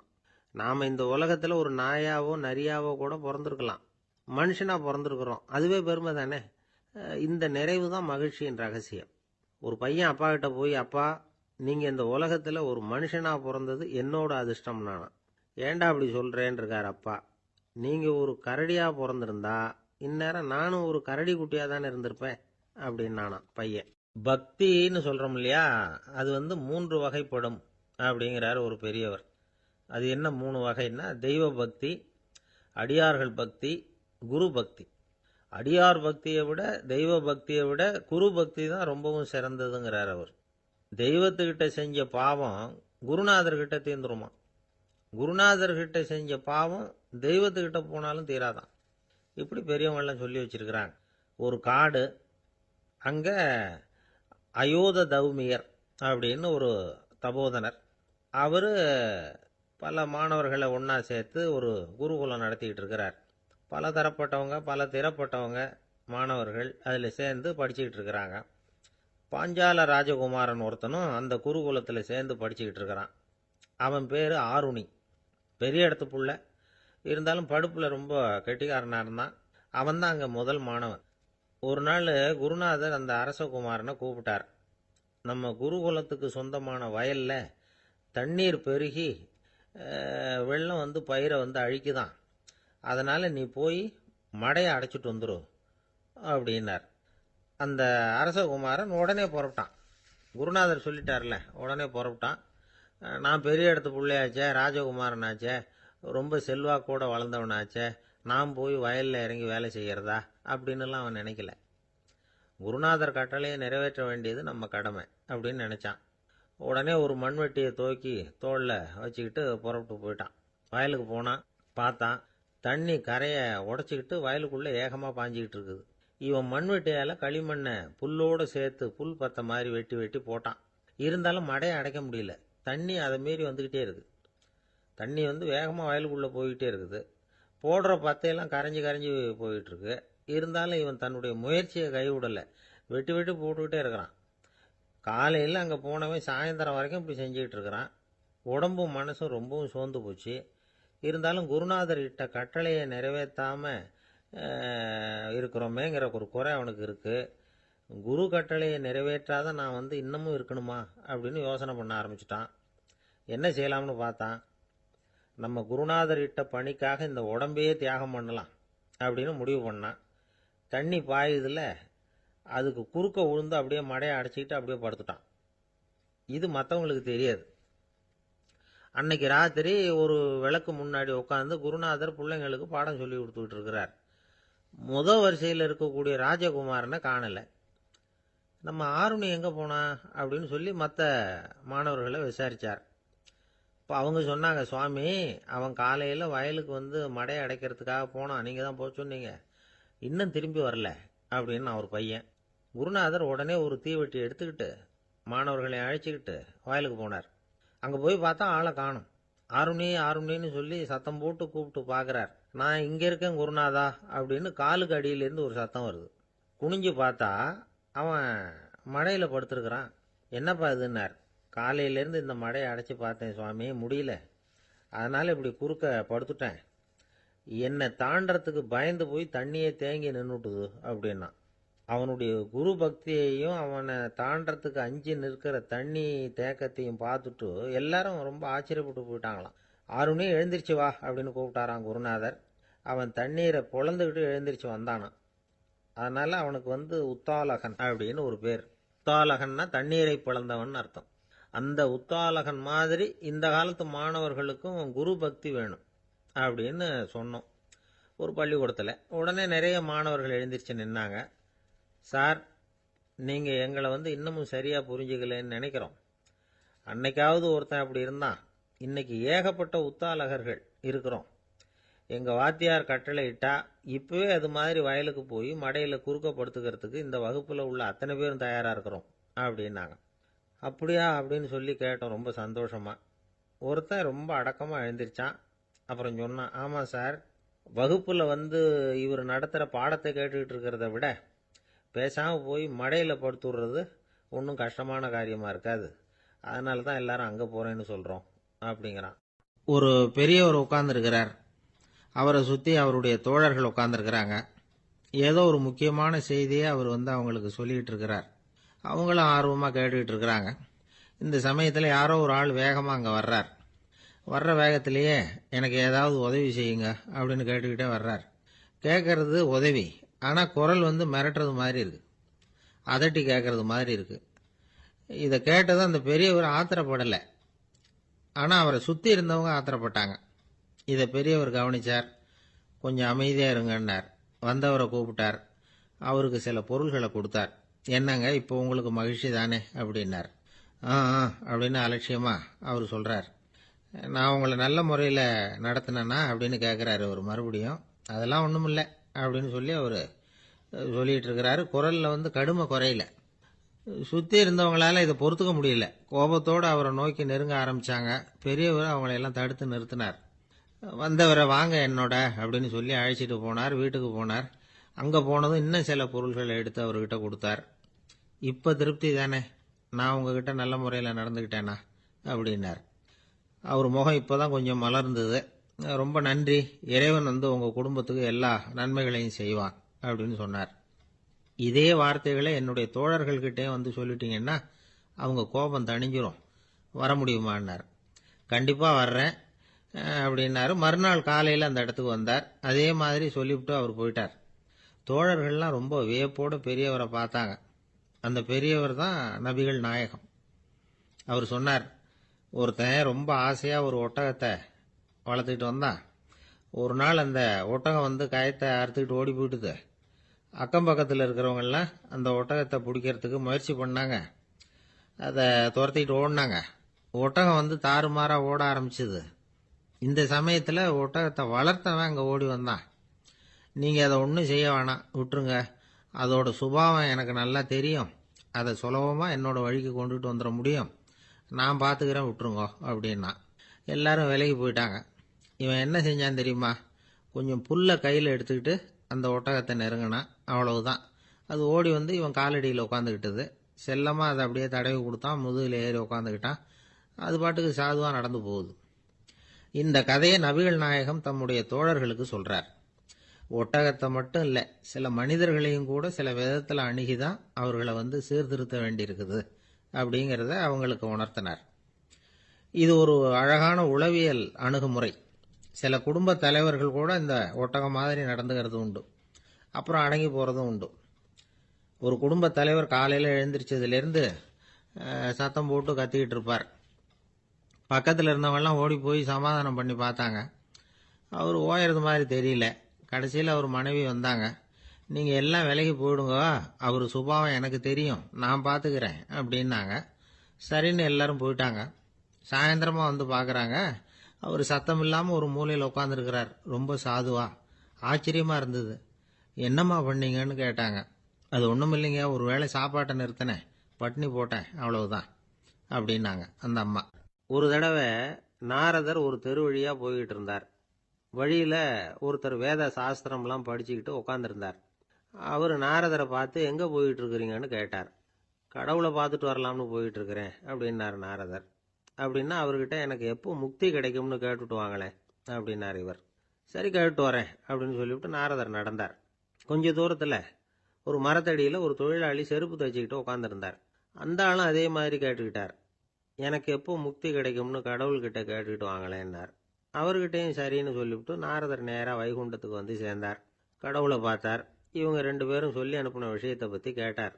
அதுக்கு கடவுள் சொன்னார், அந்த செருப்பு தைக்கிற தொழிலாளி உடல் நீத்ததும் உடனே என்னை வந்து அடைவான். ஆனால் அந்த சாஸ்திரம் படித்த ஆள் இப்போதைக்கு என்கிட்ட வந்து சேரமாட்டான். அவன் இன்னமும் பல பிறவிகள் எடுத்து அங்கேயே இருக்க வேண்டியிருக்குது. எப்போ இங்கே வந்து சேருவான்னு எனக்கே தெரியாது அப்படின்னார். நாரதருக்கு இதோட ரகசியம் என்னங்கிறது புரியல. எனக்கு ஒன்றும் புரியலையேன்னாரான் கடவுள்கிட்ட. சீக்கிரம் புரிஞ்சுக்குவேன், நீ திரும்பி போகிறப்போ நான் இங்கே வைகுண்டத்தில் என்ன செஞ்சுக்கிட்டு இருக்கேன்னு கேட்டால், ஒரு ஊசியின் துவாரத்தில் ஒரு யானையை கோத்துக்கிட்டு இருக்கிறேன்னு அவங்கக்கிட்ட சொல்லு அப்படின்னார் கடவுள் சிரிச்சுக்கிட்டே. நாரதர் பூமிக்கு திரும்பினார். கடவுளை பார்த்தீங்களா, எப்படி இருக்கார் அப்படின்னு விசாரித்தார் வேத சாஸ்திரம் படித்தவர். ஓ பகவானா, அவர் வந்து யானையை வந்து ஊசியின் காதில் நுழைச்சிக்கிட்டு இருக்கிறார் பார்த்தேன்னார் நாரதர். ஊசி காதில் யானையா, அது எப்படி முடியும்? நீங்கள் சொல்கிறத நான் நம்ப மாட்டேன்னு விட்டார் அவர். சரி, இந்த ஆளுக்கு இறைவன் பேரில் நம்பிக்கை இல்லை அப்படிங்கிறத நாரதர் புரிஞ்சுக்கிட்டார். அடுத்தபடியாக அந்த தொழிலாளி இருந்த இடத்துக்கு போனார். இறைவனை பார்த்தீங்களான்னு கேட்டார் அவர். பார்த்தேன், ஒரு ஊசி துவாரத்தில் யானையை கோத்துக்கிட்டு இருந்தார் அப்படின்னு சொல்லிவிட்டு நாரதர் அந்த ஆள் முகத்தை கவனித்தார். அந்த தொழிலாளி இதை கேட்டுட்டு கொஞ்சம் கூட ஆச்சரியப்படலை. அவரால் முடியாத காரியம் கூட உண்டானார். என்ன இப்படி சொல்கிற, ஊசியின் துவாரத்தில் யானையை கோக்க முடியும்னு நீ நம்புறியா அப்படின்னு கேட்டார் நாரதர். நிச்சயமாக நம்புறேன்னார் அவர். அது எப்படி அப்படின்னு கேட்டார் இவர். இதோ பாருங்க, நான் இந்த ஆலமரத்தடியில் தான் தினமும் உட்காந்துருக்கிறேன். தினமும் இந்த மரத்திலிருந்து எவ்வளவோ பழம் கீழே விழுது. இந்த பழத்தில் இருக்கிற ஒவ்வொரு விதையிலேயும் உள்ள ஒரு ஆலமரம் இருக்குது. ஒரு சின்ன விதைக்குள்ள ஒரு பெரிய ஆலமரம் இருக்க முடியுங்கிறப்ப ஊசி துவாரத்தில் கடவுள் வந்து யானையை நுழைய வச்சாருங்கிறத ஒத்துக்கிறதுல என்ன கஷ்டம் இருக்கு அப்படின்னு ரொம்ப சர்வசாதாரணமாக பதில் சொன்னாராம் அந்த தொழிலாளி. நாரதர் யோசனை பண்ணார். இந்த தொழிலாளி வேத சாஸ்திரங்களையெல்லாம் படிக்கலைன்னா கூட அறிவுபூர்வமாக சிந்திச்சு இறைவனை நம்புகிறான். அதனால தான் கடவுள் இந்த ஆளுக்கு சீக்கிரம் முக்தி கிடைக்கும்னு சொன்னார் அப்படிங்கிறத புரிஞ்சுக்கிட்டாராம். இந்த கதையில் வர்ற கடவுள், நாரதர், வைகுண்டம் இதெல்லாம் ஒரு பக்கம் இருக்கட்டும், ஒரு சின்ன விதைக்குள்ள ஒரு பெரிய ஆலமரம் தூங்கிக்கிட்டு இருக்கு அப்படிங்கிற உண்மை, அந்தரத்தில் 1000 கிரகங்கள் சுற்றிக்கிட்டு இருக்குங்கிற உண்மை, இதெல்லாம் வந்து நாம் பார்த்துக்கிட்டு தானே இருக்கிறோம். இந்த உண்மைகள் வந்து அதிசயமாக நமக்கு தெரியறதுனால அதை வந்து நம்பாமல் இருந்துட முடியாது. இயற்கையை பரிபூர்ணமாக நம்புங்கள், அந்த நம்பிக்கையே நம்ம வாழ்க்கைக்கு ஆதாரம் அப்படிங்கிறத விளக்கறதுக்காக தான் இந்த கதை. இந்த காலத்தில் நம்ம பிள்ளைங்களுக்கெல்லாம் இது மாதிரி நம்பிக்கை அதிகமாகவே இருக்குது. ஒரு நாள் ஒரு சின்ன பையன்கிட்ட கேட்டேன், ஏன்பா கடவுள் ஒரு பானைக்குள்ள ஒரு யானையை நுழைய வச்சுட்டாருன்னு சொன்னா அதை நீ நம்புவியா அப்படின்னு கேட்டோம். நம்புவேன் சார், அது ஒன்றும் பெரிய அதிசயம் இல்லைன்னா. எப்படிறான்னு கேட்டோம். எப்படின்னா அந்த பானை அந்த யானையை விட பெருசா இருந்திருக்கும், அவ்வளவுதான் அப்படின்னு சொல்றான். லோகமானிய பாலகங்காதர திலகர் இருந்தார்ல, அவருக்கு 15 வயசுலயே கல்யாணம் நடந்துதான். மனைவி பேரு தபிபாய். ரொம்ப பெரிய குடும்பத்து பொண்ணு, நல்ல குணம். அவங்க குடும்பம் நடத்திக்கிட்டு இருக்கிறாங்க. அந்த காலத்துல திருடர்கள் பயம் அதிகம்.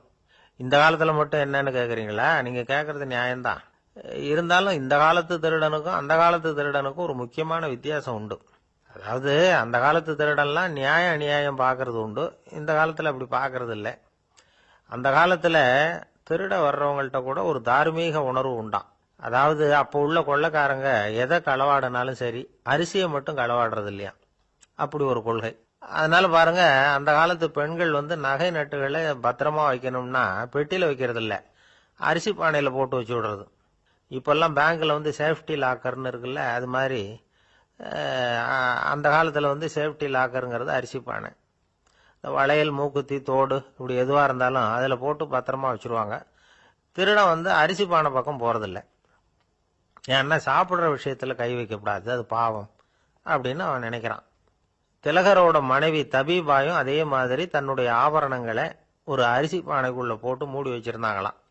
இப்படி இருந்தப்போ ஒரு நாள் ஒரு பிச்சைக்கார பொண்ணு வீடு வீடா பிச்சை கேட்டுக்கிட்டே வந்திருக்குது. திலகர் வீட்டுக்கும் தர்மம் போடுங்க தாயே அப்படின்னு தான் அந்த பொண்ணு. அந்த அம்மா தபீபாய் காதுல இது விழுந்திருக்கு. உடனே கை நிறைய அரிசி அள்ளிட்டு போட்டிருக்கு. பாத்திரத்துல அரிசியை போட்டதுக்கு அப்புறம் தான் தெரியுது, பளிச்சுன்னு கண்ணுல படுது. அதாவது அந்த அம்மாவோட வைர மூக்குத்தி ஒண்ணு அரிசியோட சேர்ந்து அந்த பிச்சைக்கார பொண்ணு பாத்திரத்துல போய் விழுந்துட்டுது. இந்த அம்மாவுக்கு மனசுக்குள்ள குழப்பம், என்ன இப்படி ஆயிட்டுதே, மூக்குத்தி போயிட்டுதே, பிச்சை பாத்திரத்துல இருந்து அதை எப்படி எடுக்கிறது அப்படின்னு தயக்கம். வாயை திறந்து அதை கேட்கறதுக்கும் கூச்சம். திண்ணையில உட்கார்ந்து இருந்த திலகர் இவ்வளவையும் பார்த்துக்கிட்டு இருக்கிறார். மனைவியின் மனசுக்குள்ள நடக்கிற மௌன போராட்டத்தை அவர் நல்லா புரிஞ்சுக்கிட்டாராம். மனைவியை பார்த்து சொன்னாராம், தபீபாய், இது தெய்வ சம்மதம். அவளுக்கு சேர வேண்டிய மூக்குத்தி அவகிட்ட போயிட்டுது. பிச்சை பாத்திரத்துல விழுந்த மூக்குத்தியை எடுக்க வேணாம் அப்படின்னாராம். சரின்னு சொல்லிவிட்டு மேற்கொண்டு எதுவும் சொல்லாம அந்த அம்மா வீட்டுக்குள்ள போயிட்டாங்களாம். இந்த காலத்துல எல்லாம் அது மாதிரி நடக்குமா? வெறும் அரிசியை போட்டுட்டு விவகாரம் பண்ணிட்டு இருக்க மாட்டோமா? ஒரு பெரிய மனுஷன் வீட்டுக்கு ஒரு பிச்சைக்காரன் வந்தான். ஐயா, நாங்க பிச்சைக்காரங்கள்லாம் சேர்ந்து ஒரு சங்கம் வச்சிருக்கிறோம், அதுக்கு நிதி சேர்க்கிறோம், அதுக்கு ஒரு 100 ரூபா கொடுத்தீங்கன்னா எங்களுக்கு பெரிய உதவியா இருக்கும் அப்படின்னானா. அதெல்லாம் ஒன்றும் கொடுக்க முடியாது போ அப்படின்னாராம் அவரு. அப்படின்னா ஒரு 50 ரூபாயாவது கொடுங்களேன் அப்படின்னு இருக்கான். அதுவும் முடியாதுன்னு சொல்லிவிட்டார். 25 ரூபா அப்படின்னு இருக்கான். எதுவும் முடியாது அப்படின்னாராம். சரிங்க, இவ்வளவு பெரிய வீட்டுக்கு வெறுங்கையோட திரும்புறது நல்லா இருக்காது, அதனால சும்மா ஒரு 1 ரூபா மட்டுமாவது கொடுங்க அப்படின்னு இருக்கான் அவன். ஒரு பைசா கூட என்கிட்ட கிடையாது அப்படின்னு விட்டாரான் இவர். அப்படின்னா நீங்க ஒரு காரியம் பண்ணுங்களேன் அப்படின்னானா அவன். என்ன செய்யணும் அப்படின்னு இருக்கார். எங்க சங்கத்துல நீங்களும் ஒரு மெம்பரா சேர்ந்துருங்க அப்படின்னா. ஒரு ஊர்ல ஒரு இளைஞன் இருந்தான். ஒரு நாள் அவன் ஒரு குருவை தேடிட்டு புறப்பட்டான். ஊரை விட்டு வெளியில போனான். போகிற வழியில ஒரு காடு. அந்த காட்டுல ஒரு மரத்தடியில ஒரு பெரியவர் உட்கார்ந்துருக்கிறார். அமைதியா மௌனமா அவர் அமர்ந்திருக்கிறார். இந்த பெரியவரை விசாரிக்கலாம், குருவை தேடி கண்டுபிடிக்கிறதுக்கு இவர் ஏதாவது ஒரு வழி சொல்லி கொடுப்பார் அப்படின்னு நினைச்சுக்கிட்டு அவர் நெருங்கினான்.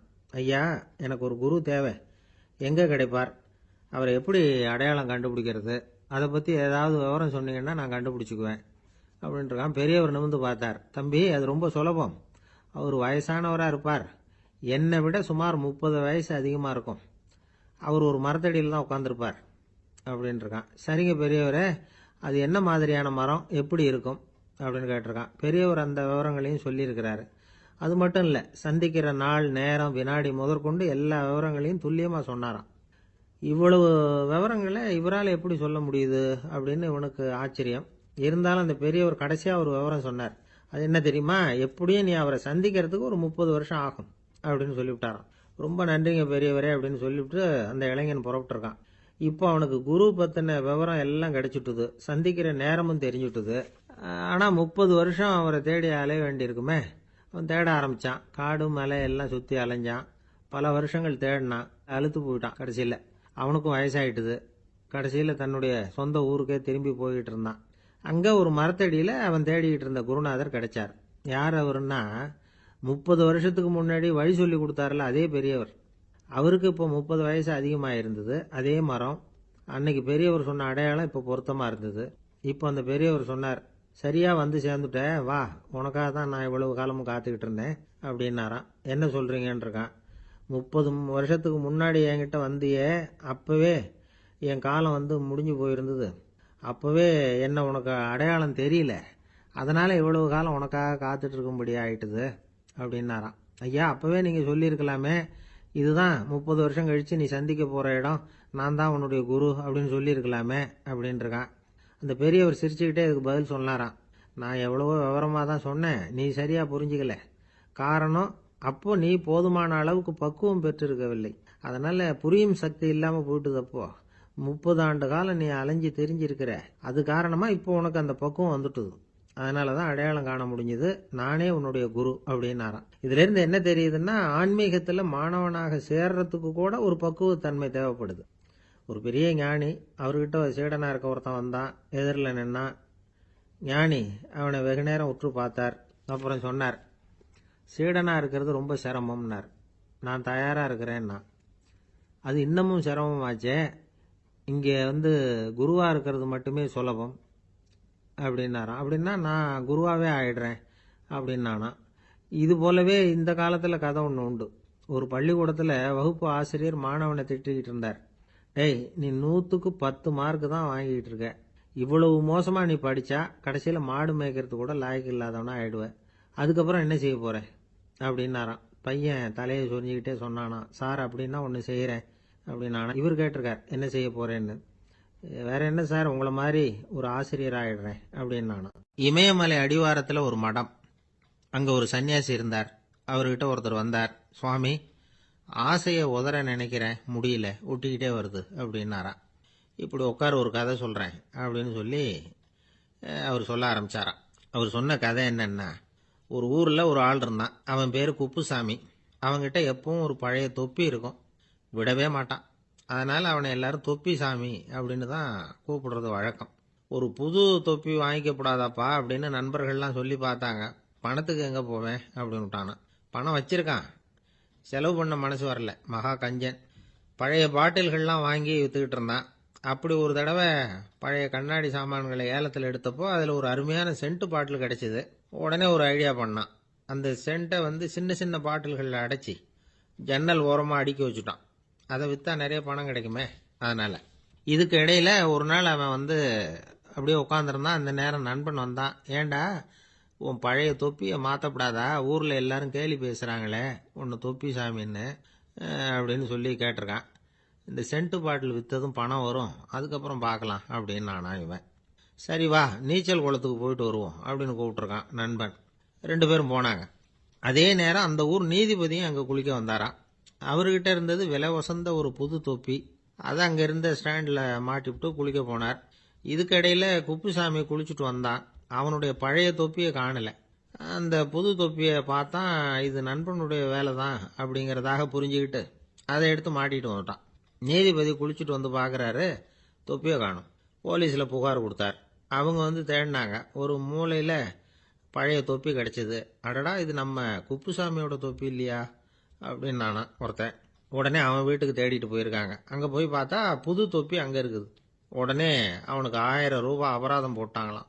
அவன் பணத்தை கட்டிவிட்டு ரொம்ப எரிச்சலோடு வீட்டுக்கு வந்தான். பழைய தொப்பி கண்ணில் பட்டது. மறுபடியும், உன்னால தானே எனக்கு 1000 ரூபா நஷ்டம் அப்படின்னு சொல்லி அதை எடுத்துக்கிட்டு அப்படி போயிருக்கான். அந்த ஊர் குளத்துல வீசி எரிஞ்சிட்டு வந்துட்டான். அது மீன் பிடிக்கிற ஒருத்தன் கையில் சிக்கிச்சு. அவன் வர்ற வழியில் அதை எடுத்து வேகமாக வீசி எறிஞ்சான். அது நேராக குப்புசாமி வீட்டு ஜன்னல் வழியாக உள்ளே வந்து இந்த சென்ட்டு பாட்டில்கள் மேலே விழுந்து எல்லாம் உடஞ்சி நொறுங்கி போச்சு. குப்புசாமி பார்த்தான். தோட்டத்தில் ஆழமாக ஒரு குழியை வெட்டினான். அந்த தொப்பியை போட்டான், மூடிவிட்டான். இதை அடுத்த வீட்டுக்காரன் பார்த்தான். ஏதோ புதையல் தான் வச்சிருக்கான் போல இருக்குன்னு நினைச்சான். போலீஸில் போய் புகார் கொடுத்துட்டான். மறுபடியும் போலீஸ் குழியை தோண்டினாங்க. பழைய தொப்பி மறுபடியும் வெளியில் வந்தது. எல்லாரும் சிரிக்கிறாங்க. அன்னைக்கு ராத்திரியே அந்த தொப்பியை எடுத்துக்கிட்டு நேராக புறப்பட்டான். ஒரு கல்லில் அதை சேர்த்து கட்டி குடிநீர் தொட்டி இருக்கும்ல, அதில் போட்டுட்டு வந்துட்டான். இனிமேல் என்ன பண்ணும் பார்ப்போன்னு. ஒரு நாள் திடீர்னு குழாயெல்லாம் அடைப்பட்டு போச்சு. மாநகராட்சி அலுவலர்கள் என்னன்னு பார்த்தா அந்த பழைய தொப்பி குழாயை அடைச்சிக்கிட்டு இருக்குது. இது குப்புசாமியோட தொப்பிங்கிறது தான் எல்லாருக்கும் தெரியுமே.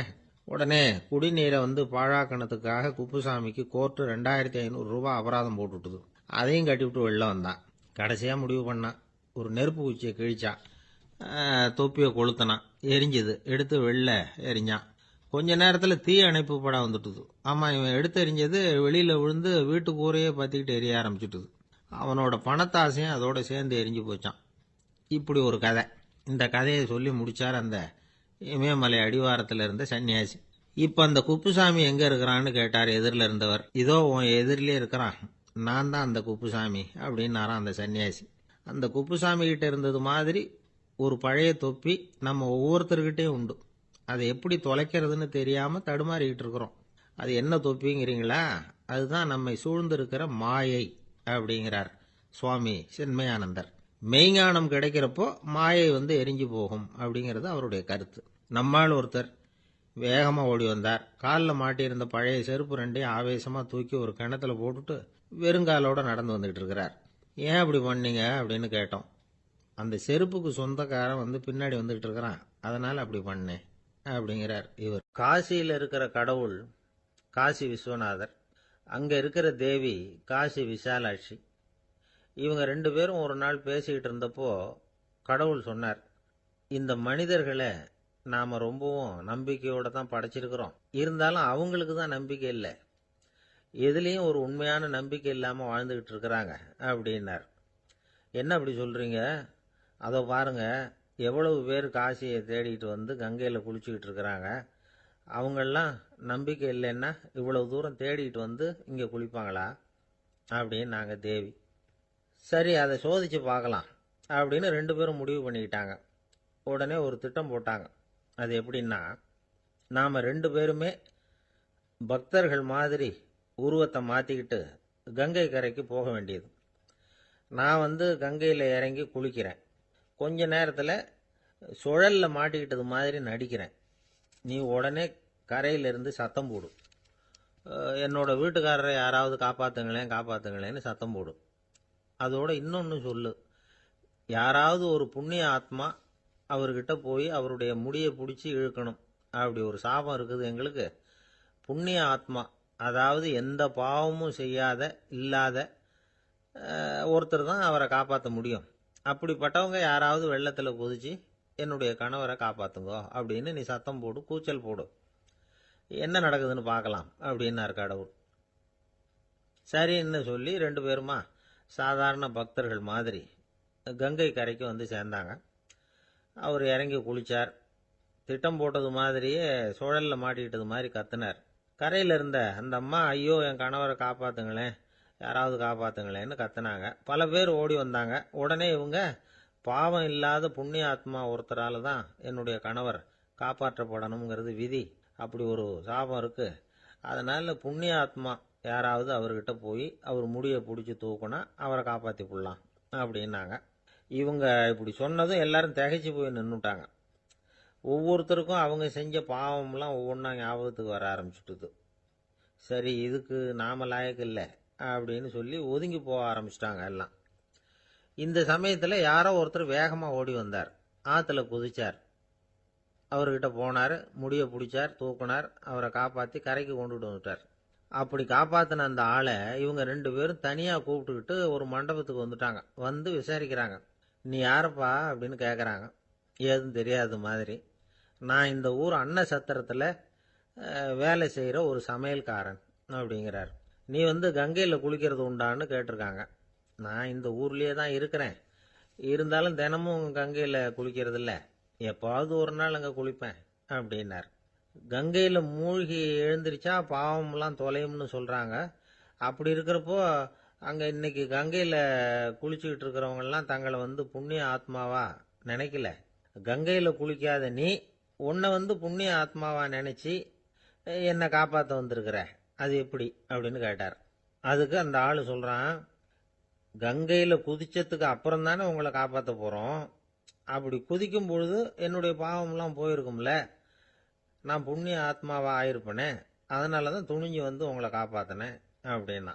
கடவுளும் தேவியும் அவனுக்கு காட்சி கொடுத்தாங்களாம். இப்படி ஒரு கதை உண்டு. அதாவது கங்கையில் குளிச்சுக்கிட்டு இருக்கிறவங்களுக்கே தங்களுடைய பாவம் போகுங்கிற நம்பிக்கை பரிபூர்ணமாக இல்லை.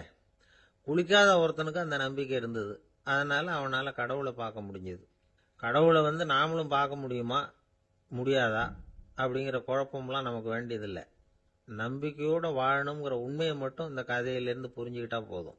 ஏன்னா இந்த கதையை கேட்டுட்டு ஒரு நண்பன் குதர்க்கமாக ஒரு கேள்வி கேட்டான். ஏன் சார், கங்கையில் குளிச்சா பாவம் போயிடும்னு சொல்கிறீங்களே, நான் எனக்கு வேண்டாத ஒருத்தனை அழைச்சிட்டு போய் கங்கையிலேயே தள்ளி விட்டுட்டு அதுக்கப்புறம் அங்கேயே முழுக்க போட்டுட்டு நான் செஞ்ச பாவத்தை அதுலேயே கழுவி விட்டுட்டு மறுபடியும் உங்ககிட்ட வந்துடுறேன்னு வச்சுக்கோங்க, நீங்கள் என்னை புண்ணிய ஆத்மான்னு ஏற்றுக்குவீங்களா அப்படிங்கிறான்.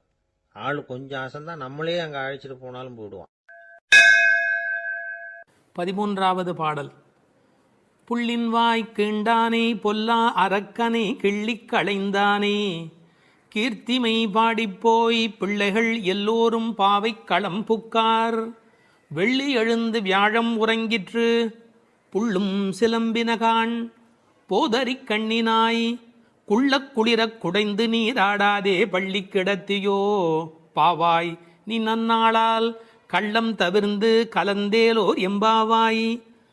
கண்ணழகு படைத்த பெண் ஒருத்தியை இப்பாசுரத்தால் எழுப்புகிறார்கள். மலரில் உள்ள வண்டுகள் போன்று அழகிய கண்களை உடையவளே, கொக்கு வேடத்தில் வாயை பிளந்து கண்ணனை விழுங்க எண்ணிய பகாசுரனை அவன் வாயை கிழித்து அழித்த கண்ணபெருமான், கொடியவனான ராவணரது தலைகளை அறுத்து அழித்த ராமபிரான், அவர்களது வீர வரலாறுகளை பாடிக்கொண்டு இளம்பெண்கள் எல்லோரும் பாவை நோன்புக்குரிய இடத்திற்கு எப்போதோ சென்று விட்டனர்.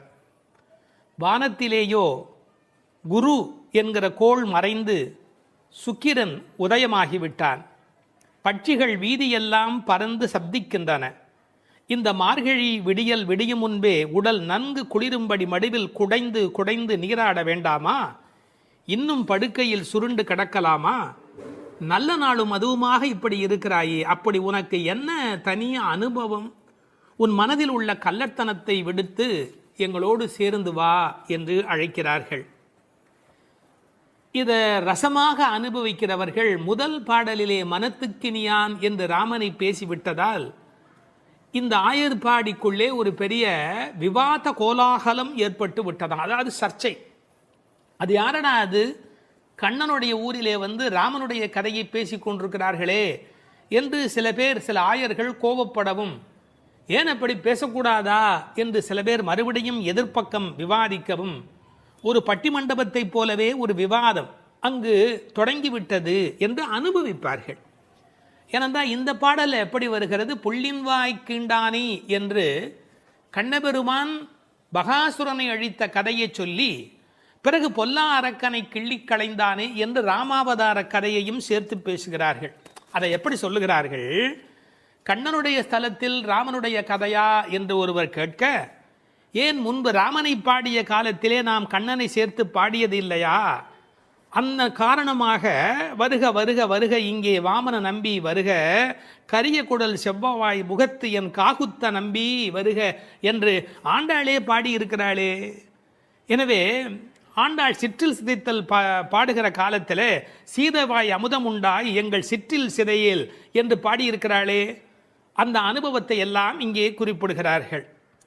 வருக வருக என்று ஆழ்வார் அனுபவித்ததையும் சிற்றில் சிதைக்காதே என்று ஆண்டாள் அனுபவித்ததையும் இந்த இடத்தில் மேற்கோளாக காட்டி, இந்த அயோத்தியிலே ராமபெருமானுடைய புகழை பேசுவது போல ஆயர்பாடியில் கண்ணன் புகழ்தான் பேச வேண்டும் என்ற கட்டாயமில்லை, இடம் மாறி பேசினாலும் ஒன்றும் தவறு இல்லை என்று ஒப்பந்தமாயிற்று என்று இதை வேறு ஒரு கோணத்திலே பேசுவார்கள்.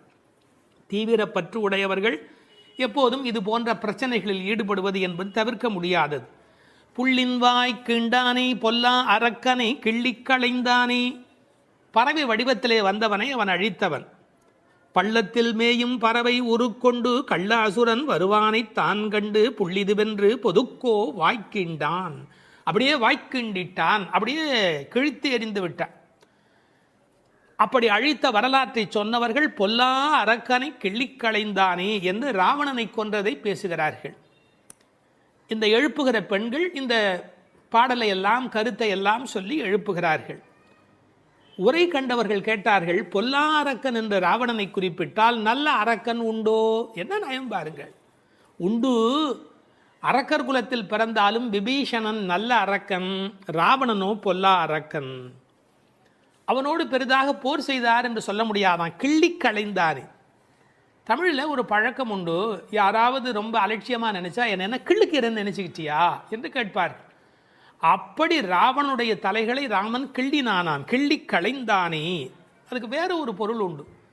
தன்முனைப்பு உள்ளவர்கள் பரமாத்மாவால் அழிக்கப்படுவார்கள் என்கிற அந்த உணர்வு 10 தலை ஒருவருக்கு உண்டு என்ற கதையை அப்படியே எடுத்துக்கொள்வதை விட, பன்முகமாக ஆசை தலி விரித்து ஆடுகிற போது ஒருமுகமுடைய பரமாத்மா மனதை நாம் ஒருமுகப்படுத்தினால் நமக்கு உள்ளே இருக்கிற பன்முகம் அழிந்து போகும் என்று உருவகமாக எடுத்துக்கொண்டு அனுபவிப்பவர்களும் உண்டு. இப்படி ராவணனை அழித்த வரலாற்றை பேசி கீர்த்திமை பாடிப்போய் பிள்ளைகள் எல்லோரும் பாவை களம் புக்கார். இந்த நெல் பயிரிடுகிற இடத்துக்கு நெற்களம் என்று பெயர். அதுபோல் பாவையின் நோன்பு நோற்கிற இடத்துக்கு பாவைக்களம் என்று பெயர். யாருடைய புகழை பாடுகிறார்கள்? கீர்த்திமை பாடி, ராமன் கண்ணன் இருவருடைய புகழையும் பாடி, கீர்த்தி புகழை பாடி, பிள்ளைகள் எல்லோரும் சின்ன குழந்தைகளாகிய பெண் பிள்ளைகள் எல்லாரும் சேர்ந்து பாவைக்களம் புக்கார். அவங்கெல்லாம் நோன்பு நோக்கிற இடத்துக்கு போய்விட்டார்கள், நான் மட்டும் உனக்காக இங்கே நின்று கொண்டிருக்கிறேன், சீக்கிரம் வாடி என்பது போல் பேசுகிறார். இப்போது பொழுது வெடிந்து விட்டது என்பதில் அடையாளம் ரொம்ப நுட்பமான ஒரு அடையாளம். வெள்ளி எழுந்து வியாழம் உறங்கிற்று. அதாவது வெள்ளிக்கிழமை தோன்றிவிட்டது, வியாழக்கிழமை முடிந்து விட்டது இல்லை, குரு ஹோரை போய்விட்டது, சுக்கிரஹோரை தொடங்கி விட்டது. அது இன்னொரு கோணம். வானியலை பற்றி நன்கு ஆய்வு செய்தவர்கள் ஒரு குறிப்பிட்ட காலத்திலே சுக்கிரனுடைய எழுச்சியும் வியாழனுடைய அந்த இறங்கு முகமும் ஒன்றாக நடக்கும் என்று குறிப்பிடுகிறார்கள். சுஜாதா அவர்கள் இதை வைத்துக்கொண்டு கிபி 885 என்று உறுதி செய்ய முடியும் என்று ஒரு கட்டுரையிலே எழுதியிருக்கிறார்கள். ஆனால் வேறு சிலரோ கிபி 8ஆம் நூற்றாண்டில் ஒரே ஒரு முறை மட்டும் அதிகாலை பொழுதில் சுக்கிரன் எழுவதும் குரு மறைவதும் ஒரே வேளையில் நிகழ்ந்துள்ளது. அது முழு நிலவு நாள், பௌர்ணமி. அந்த நாள் அப்படியே குறிப்பிடுகிறார்கள். அந்நாள் கிபி 731 டிசம்பர் 18 காலை 3:30 முதல் 4 மணி. இதனை அடி ஒற்றி ஆண்டாள் பிறந்தது கிபி 716 ஆடிப்பூரம் என்று கணக்கிட்டிருக்கிறார். பாருங்க, எவ்வளவு அழகான ஒரு காலக்கணக்கு. வெள்ளி எழுந்து வியாழன் உறங்கிற்று. புள்ளும் சிலம்பின. முன்னர் ஒரு முறை புள்ளும் சிலம்பின என்ற பாடல் வந்திருக்கிறதே, அதெல்லாம் கூட்டுக்குள்ளே. இப்போ வெளியில் பறவைகள் எல்லா இடங்களிலும் திரிந்து அவை இப்போது சப்தம் எழுப்பிக் கொண்டிருக்கின்றன. இந்த இடத்துல புள்ளும் சிலம்பியதை பற்றி சொல்லுகிற போது உரையாசிரியர்கள் இதை ஆசிரிய பெருமக்களோடு ஆச்சாரிய பெருமக்களோடு இணைத்து பேசுவது வழக்கம். குயில் அதுபோல சில ஆச்சாரியர்கள், கொக்கு அதுபோல, அன்னம் போல, கருடன் போல என்று பறவையோடு அவர்கள் ஓமிக்கத்தக்கவர்கள். கண்டத்வனியிலே, அதாவது குரல் வளத்திலே அவர்கள் குயில் மாதிரி. ஏகாகிர சிந்தையில், எப்போதும் மனம் ஒருமுகமாக இருத்தலில் கொக்கு போல, கொக்கொக்கு கூம்பும் பருவத்து என்பார் திருவள்ளுவர். சாரத்தை கிரகித்துக் கொள்வதிலே அன்னபக்ஷி போல, அன்னத்தைப் போல. கைங்கரியம் என்ற தொண்டு செய்வதிலே கருட பட்சியைப் போல, பல்லடிமை திறத்தினாலே என்று பறவையை அப்படியே அடியார்களோடு ஒப்பிடுவதும் வழக்கம். போது அறி கண்ணினாய், போதுன்னு சொன்னால் முட்டு என்று பொருள். தமிழ் ஒரு அழகான மொழி. அரும்பு, முகை, முகிழ், மொட்டு, மலர். பாருங்க, மலருடைய பல நிலைக்கும் பேர் இருக்கு, இன்னும் கூட இருக்கு. அதாவது வெளியில் புறப்படுவது அரும்பு, கொஞ்சம் மேலே வந்தால் அது முகை, கொஞ்சம் அது இதழ் திறக்க ஆரம்பித்தா அது முகிழ், அது நல்ல விரிந்து விட்டால் தான் அதுக்கு மலர் அப்படின்னு பேர். ரெண்டுக்கும் நடுவில் இருக்க போது போதுன்னு பேர். அந்த போது அது போன்ற கண்களை உடையவள். அதில் வண்டு உட்கார்ந்திருப்பதை போன்ற கண். ஐயா, வெள்ளையாக கண்ணில் ஒரு பகுதி இருக்குது, கருப்பாக ஒரு பகுதி இருக்குது. அது வெள்ளையாக இருக்கிற மலர், அதன் மேலே கருப்பாக இருக்கிற வண்டு உட்கார்ந்திருக்கிற தன்மையினை போதறி கண்ணினாய் என்ற ஓமையாக குறிப்பிட்டார்கள். குளிக்கிறது எப்படி குளிக்கணுமா? குள்ள குளிர குடைந்து நீர் ஆடு. அப்படி ஆடாதே, பள்ளிக்கிடத்தியோ பாவாய் நீ.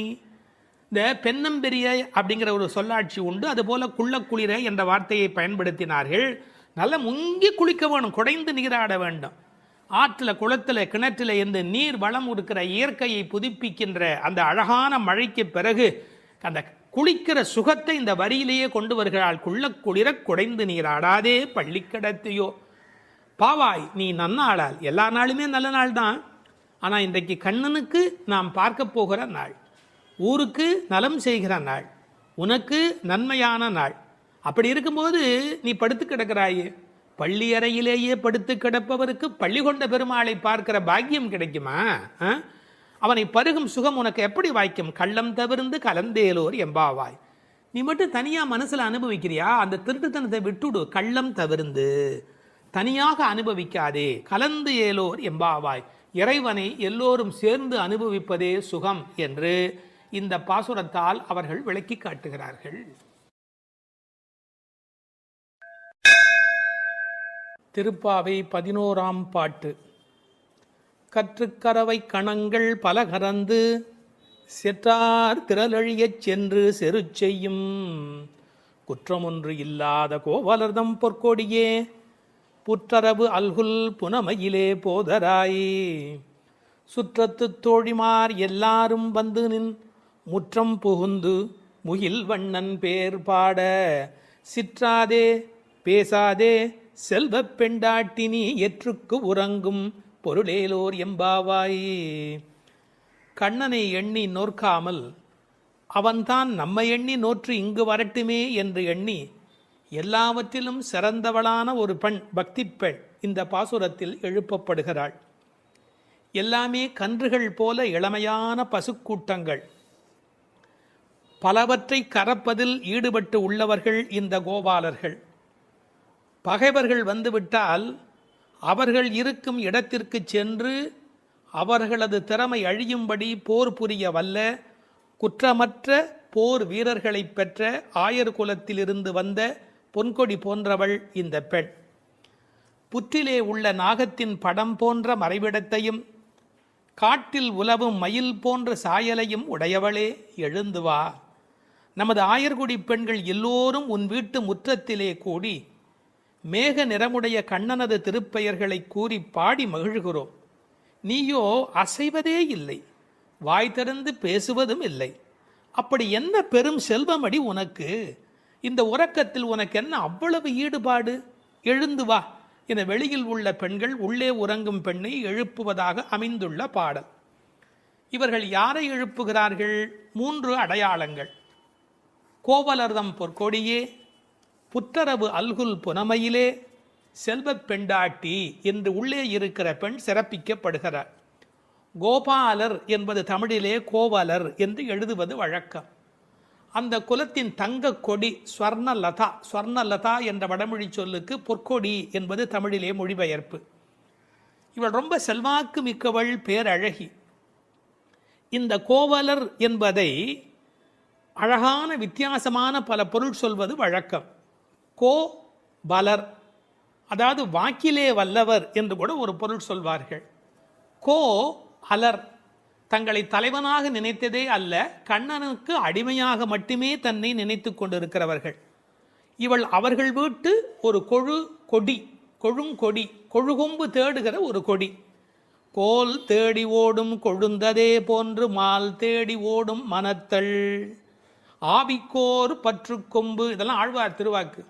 இவள் மனம் எப்போதும் கண்ணபெருமானை நோக்கி போய்கொண்டிருக்கும். ஒரு கொழுகொம்பாகிய இறைவனை தேடி போவதாலே இவள் கொடி, ஆனால் பொற்கொடி.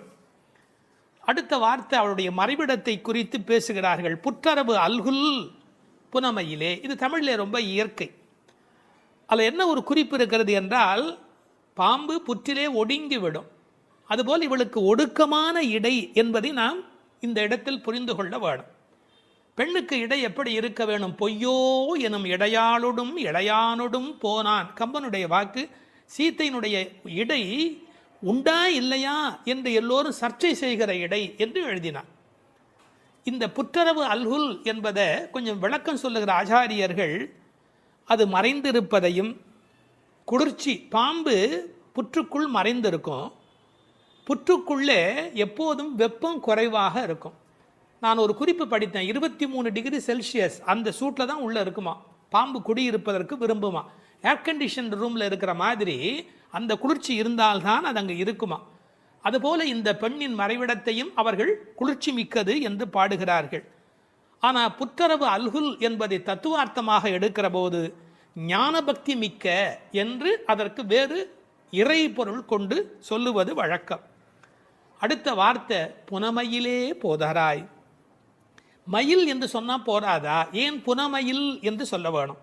நீங்கள் என்னதான் வளர்த்தாலும் ஒரு மிருகக்காட்சி சாலையில் இருக்கிற மயில் அதில் ஒரு வளப்பம் இருக்காது.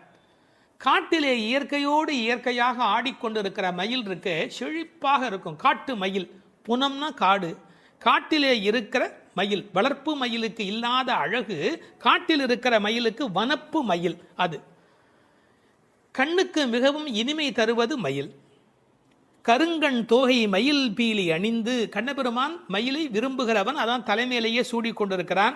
எனவே இவளை விரும்புவதற்கான வாய்ப்பு அதிகம். இன்னொரு கோணத்தில் பிரதிவாதி பயங்கரம் சுவாமிகள் ஒரு அருமையான கருத்து சொல்வார்கள். ஆச்சாரியனை குறித்து அவர்கள் எல்லா பாடலுமே ஆச்சாரியனோடு தொடர்பு படுத்தி பேசியிருக்கிற ஒரு பேச்சு, அற்புதமான பேச்சு அது. அந்த மயிலுக்கும் ஆச்சாரியனுக்கும் என்ன தொடர்பு என்று அனுபவிக்கிறார்கள். ஆனந்தம் வந்து விட்டால் மயில் தோகை விரிக்கும். ஆச்சாரியனும் அப்படித்தான், ஆனந்தம் வந்து விட்டால் தன்னுடைய வாக்கில் விஸ்தாரமாக பல பொருள்கள் சொல்ல தொடங்கி விடுவார். மயிலுக்கு விஷப்பூச்சிகள் அண்டாது, அதுபோல் ஆச்சாரியனிடத்திலே தீய சக்திகள் சேராது. மயில் பீலி கண்ணன் தலைமையிலே இருக்கும். ஆச்சாரியன் ஏதேனும் ஒன்று சொன்னால் கண்ணன் தலைதுலுக்கி அதை அனுபவிப்பானா, அப்படி என்று அனுபவிப்பானா. எனவே தலைமேல் வைத்து கண்ணனே கொண்டாடுகிறான் ஆச்சாரியனுடைய வாக்கு. பாம்பு பயந்து ஓடும், விஷத்தன்மை உடையவர்கள் ஆச்சாரியனை பார்த்தால் விலகி ஓடி விடுவார்கள் என்று என்ன அழகு பாருங்கள். முழுக்க இந்த புனமையிலே என்பதை ஆச்சாரியனோடு சம்பந்தப்படுத்தி பேசுவார்கள் ஸ்ரீ பிரதிவாதி பயங்கரம் அண்ணங்கராச்சாரிய சுவாமிகள். இந்த புனமையில் என்பதில் இன்னும் ஒரு அழகு, மயில் புனத்தை சிறப்பிக்கிறது. காட்டுக்கு அழகு அப்படின்னா மயில் தான் காட்டுக்கு அழகாக இருக்கிறது. அது மாதிரி எங்கள் கூட்டத்துக்கு நீ புனமயில், எங்கள் கூட்டம் காடு போல நீ வந்தால்தான் எங்களுக்கு அழகு என்பதை புனமயில் என்பது குறிப்பிட்டது. நீ வந்து கதவை தர, ஏன் மயில் நடப்பதை பார்க்க வேண்டும் அல்லவா, மயில் நடந்து வருகிற அழகை நாங்கள் அனுபவிக்க வேண்டும் அல்லவா. எனவே உன் மயில் நடை காண வேண்டும், வாராய். செல்வ பெண்டாட்டி என்று விழிக்கிறார்கள். அடுத்தது, இவள் தலைமகள், குலம் தரும் செல்வம் தந்திடும் என்கிற அத்தனை செல்வமும் உடையவள், கண்ணனுக்கு மிக மிக வேண்டியவள். கண்ணனுடைய அழகை பற்றி சொல்லுகிற போது உரையாசிரியர் எழுதுவார், அது ஆண்களை பெண்களாக்கும், பெண்மையுறச் செய்யும் என்று. அது மாதிரி இவள் அழகு எப்படி என்றால் பெண்களை ஆண்மையுறச் செய்யும் பேரழகு, செல்வ பெண்டாட்டி என்று சிறப்பித்தார்கள். இப்போ அந்த ஆயர்பாடியிலே அவர்கள் கறந்து பால் கறந்து அவர்கள் எப்படி வாழ்கிறார்கள் என்ற தன்மை பேசப்படுகிறது. கற்று கறவை கணங்கள் பல கறந்து, கன்று உடைய கறவை, ஏன்னா கன்றுக்குட்டி இருந்தால் தான் அது பால் ஈனும். சார் அந்த ஆச்சரியம் என்ன என்று கேட்டால், அங்கே கிழட்டு மாடே கிடையாது, எப்போதும் இளமையுடைய மாடு தான் அங்கே இருக்கும். எனவே அது கற்று கறவை கணங்கள் பல கறந்து, எக்கச்சக்கமான மாடுகள். இந்த ஆயர் சலிப்பதே இல்லை. பரதநாட்டியம் கற்றுக்கொள்கிற பெண்களை சொல்வார்கள், மண்டி போட்டு பாரு அப்படிம்பாங்க. அது மாதிரி பால் கறக்கிறவர்கள் குத்த வச்சு உட்காந்து பால் கறப்பார்கள். எக்கச்சக்கமான ஸ்டாமினா, உடல் பலம் இருந்தால் தான் தொடர்ந்து உட்காரவே முடியும். நீங்கள் சாதாரணமாக உட்காந்துடலாம், ஆனால் குத்த வச்சு உட்காரது இருக்கும் பாருங்க. பரதநாட்டியம் ஆடுகிறவர்களுக்கு முதல் பயிற்சி அதுதான். பால் கறக்கிற அந்த கோபாலர்களுக்கு இயல்பிலேயே வரிசையாக மாட்டை கறந்து உடல் பலம் எக்கச்சக்கமாக இருக்கும். பல கறந்து, இந்த கன்று என்பதை கற்று என்று எழுதுகிறார்கள். ஏன்னா மெல்லினமாக தான் இருக்கணும் கன்று. அது எப்படி வல்லினம் ஆயிட்டுனா கண்ணுக்குட்டி மாதிரியா இருக்குது, அதுவே அவ்வளோ வலிமையாக துள்ளி குதிச்சுக்கிட்டு இருக்குது. அப்புறம் கன்றுன்னு எப்படி சொல்கிறது, அது கற்று. இதுக்கும் ஆழமான ஒரு உரை சொல்லுகிற வழக்கம் எப்படின்னா, கல்வி கற்று அப்படின்னா கல்வியின் மூலமாக. அதாவது இது கண்ணுக்குட்டி அப்படிங்கிற அர்த்தத்தை தாண்டி நிறைய கல்வி கற்ற சிஷ்ய கோடிகளோடு ஆச்சாரியன் வருகிற பேரழகு, இப்படி ஆச்சாரியனோடு சம்பந்தப்படுத்தி அந்த பாடலுக்கு விளக்கம் சொல்வது உண்டு. பசுவனுடைய சிறப்பை சொல்வதாக இருந்தால், அந்த கோதூளி, அதனுடைய கால் தூசிக்கு பெருமை அதிகம். அந்த பசுவினுடைய அந்த கொட்டில் இருக்கு இல்லையா, மாட்டு கொட்டில், அங்கே போய் உட்காந்தா மன அமைதி கிடைக்கும். வாழ்க்கையில் மனதில் ரொம்ப அதிக துன்பம் உடையவர்கள் பசுக்கள் குடியிருக்கிற கொட்டிலில் போய் பசுக்களை தொட்டு தடவி கொஞ்ச நேரம் அங்கே இருந்தால் அடைய முடியாத அமைதி அடைவார்கள், நோயிலே இருந்து நீங்குவார்கள்னு இப்போ கண்டுபிடிச்சிருக்கிறாங்க. இப்படி ஒருவரே பல மாடு கடந்து எடுக்கக்கூடிய உடல் பலம் உடையவர்கள். ஆனால் வெறும்னா பால் கறக்கிற ஆட்கள்னு நாம் நினைக்கக்கூடாது. எதிரிகள் யாராவது, எதிரினா இவங்களுக்கு கிடையாது, கண்ணனை எதிர்க்கிறதுக்கு யாராவது வந்தா செற்றார் திரளழிய சென்று செரு செய்யும். வேடிக்கையாக சொல்லாண்டே என் ஏரியாவுக்கு வாடா பார்த்துக்கிறேன் அப்படின்னு. அது மாதிரி சிங்கத்தை குகையிலேயே சந்திப்பது போல எதிரிகளுடைய கோட்டைக்கு உள்ளேயே புகுந்து அவர்களை அடித்து நொறுக்குவார்கள். கிருஷ்ணனுடைய எதிரிகளை தங்கள் எதிரிகளாக நினைத்துக் கொள்வார்கள். செற்றார் திரளழிய சென்று செரு செய்யும். ராமனை பற்றி பாடும்போது சென்று அங்கு தென்னிலங்கை செற்றாய் திரள் போற்றினாலே, இந்த ஆயர்பாடியில் இருக்கிற கோபாலரும் சென்று சண்டையிடுகிறவர்கள். குற்றம் ஒன்றில்லாத கோவலர். அவங்களுக்கு இடக்கை வழக்கை தெரியாது. படித்து வந்தவன் சார் விஷமம் பண்ணுவான், கல்வி உள்ளவன் தானே அதிக வம்பு பண்ணுவான். இவங்களுக்கு எந்த குற்றமுமே கிடையாது. அப்படிப்பட்ட கோவலர்தம் பொற்கொடியே. சுற்றத்து தோழிமார் எல்லாரும் வந்து அத்தனை பேரும் வந்துட்டோம். முடி உன் வீட்டு வாசல்ல நிற்கிறோம். தேகபந்துக்கள் ஆத்ம பந்துக்கள் என்று எல்லாருமா நாங்கள் உங்கள் வீட்டு வாசலில் வந்து நிற்கிறோம். நீ முற்றம் புகுந்து முகில்வண்ணன் பேர் பாட. உங்கள் வீட்டு கதவை திறந்து நாங்கள் தொட்டி முற்றத்துக்குள்ளேயே வந்து நிற்கிறோம். வீடு கட்டுகிறவர்கள் பழைய காலத்தில் படி, நடை, கூடம், முற்றம், பின்னால் இருக்கிற இடம் வெளி என்று கட்டுவார்கள். நாங்கள் படியை தாண்டி நடையை தாண்டி வீட்டு முற்றத்துக்குள்ளே வந்து பாடுகிறோம். இன்னும் உன் காதில் கேட்கலையா? அணியரங்கன் திருமுற்றத்து அடியார் தங்கள் இன்பமிகு பெரும் குழுவும் கண்டு. பெருமாள் திருமொழியில் இருக்கிற வாக்கு. ரங்கநாதனுடைய முற்றத்தில் வந்து நின்று கொண்டு பாடுவார்கள். அதுபோல நாங்கள் இப்போது பாடிக்கொண்டிருக்கிறோம். முற்றம் புகுந்து முகில் வண்ணன் பேர் பாட. ஒரு அழகு சொல்லட்டுமா? உன்னை புனமயில் என்று வர்ணிக்கிறார்கள். மயில் எப்போ ஆடும்? முகில் பார்த்தா ஆடும். கண்ணன் முகில் வண்ணன், நீ புனமயில், அவனுக்கென்று ஆடப் பிறந்தவள். முகில் வண்ணன் பேர் பாட சிற்றாதே. சிற்றாதேன்னா அசையாம கிடக்கிறமா, நீ உடம்பு கூட அசையில. நாங்கள் இவ்வளோ பேர் பாடுறோம், ஒரு குலுங்கல் ஒன்றுமே இல்லையே. பேசாதே, பதிலும் நீ பேச மாட்டேங்கிற. செல்வ பெண்டாட்டி, ரொம்ப உனக்கு நாம் கண்ணனுக்கு வேண்டியவன் அப்படிங்கிற ஒரு ஒரு கர்வம் வந்து விட்டதா? செல்வ பெண்டாட்டி நீ எற்றுக்கு உறங்கும் பொருள் ஏலோர் எம்பாவாய். உறக்கத்தில் அர்த்தமே இல்லையேடி, அர்த்தமில்லாத தூக்கத்தில் போய் ஆழ்ந்து கிடக்கிறாயே என்று பேசுவதாக அமைந்திருக்கிறது இந்த பாடல். 9வது பாடல். தூமணி மாடத்து சுற்றும் விளக்கெரிய தூபம் கமழ துயிலடை மேல் கண் வளரும் மாமன் மகளே. மணிக்கதவும் தாழ்த்திரவாய் மாமீர் அவளை எழுப்பீரோ. உன்மகள்தான் ஊமையோ அன்றிச் செவிடோ அனந்தலோ ஏமப் பெருந்துயில் மந்திரப்பட்டாளோ. மாமாயன் மாதவன் வைகுந்தன் என்றென்று நாமும் பலவும் நவின்றேலோர் எம்பாவாய். அப்பழுக்கற்ற தூய்மையான பரிசுத்தமான மாட மாளிகைகளைச் சுற்றிலும் 4 பக்கங்களிலும் விளக்குகள் ஒளிவிட்டு பிரகாசித்து எரிந்து கொண்டிருக்கவும், அம்மாளிகையைச் சுற்றிலும் அயில் சந்தனம் போன்ற வாசனைப் பொருள்களின் நறுமணம் எங்கும் கமழவும், நல்ல பஞ்சடைத்த மெத்தையில் கண்ணுறக்கம் கொள்ளும் எங்கள் மாமன் மகளே. மாணிக்கங்கள் பதிக்கப் பெற்ற உன் வீட்டு கதவின் தாழ்பாளை திறக்க மாட்டாயா? திறந்து விரைவில் வந்து எங்களுடன் சேர்ந்து கொள்ள மாட்டாயா? மாமிகளே, நீங்களாவது அவளை எழுப்பிவிட மாட்டீர்களா? விடிந்து எவ்வளவு நேரமாகிவிட்டது. நாங்கள் இவ்வளவு நேரம் அவளை அழைத்து கொண்டிருக்கிறோமே, அவளுக்கு என்ன ஆயிற்று? ஒரு வார்த்தை கூட பதில் கூற மாட்டேன் என்கிறாளே. அவள் என்ன பேசும் திறனற்ற ஊமையா? அல்லது நாங்கள் அழைப்பது அவளுக்கு கேட்கவில்லையா? காது கேட்கவில்லையா? அல்லது ஆழ்ந்த பேருறக்கத்தில் படுத்து கிடக்கிறாளா? அல்லது யாரேனும் கட்டுப்படுத்தி அவளை பெருந்துயில் கொள்ளுமாறு செய்து விட்டார்களா? அல்லது ஏதேனும் மந்திரம் மாயம் செய்திருக்கிறார்களா? அதன் வசம் கட்டுப்பட்டு இப்படி பேருறக்கம் கொண்டு கிடக்கிறாளே. நாங்கள் அந்த மாமாய செயல்களில் வல்லவனும் மிகுந்த தவமுடைய இலக்குமியின் கணவனும் வைகுண்டத்திற்கு அதிபதியுமான நாராயணன் பெயரை திரும்ப திரும்பச் சொல்லி பக்தி பரவசத்தில் ஈடுபட்டு அவளை அழைக்கிறோமே. அவள் ஏன் இன்னும் எழுந்து வந்து கதவை திறந்து எங்களுடன் சேர்ந்து இறைவன் திருப்பெயரை சொல்லி வழிபட மாட்டேன் என்கிறாள்? நீங்களாவது கேட்டுச் சொல்லுங்களேன் என்கிறார்கள்.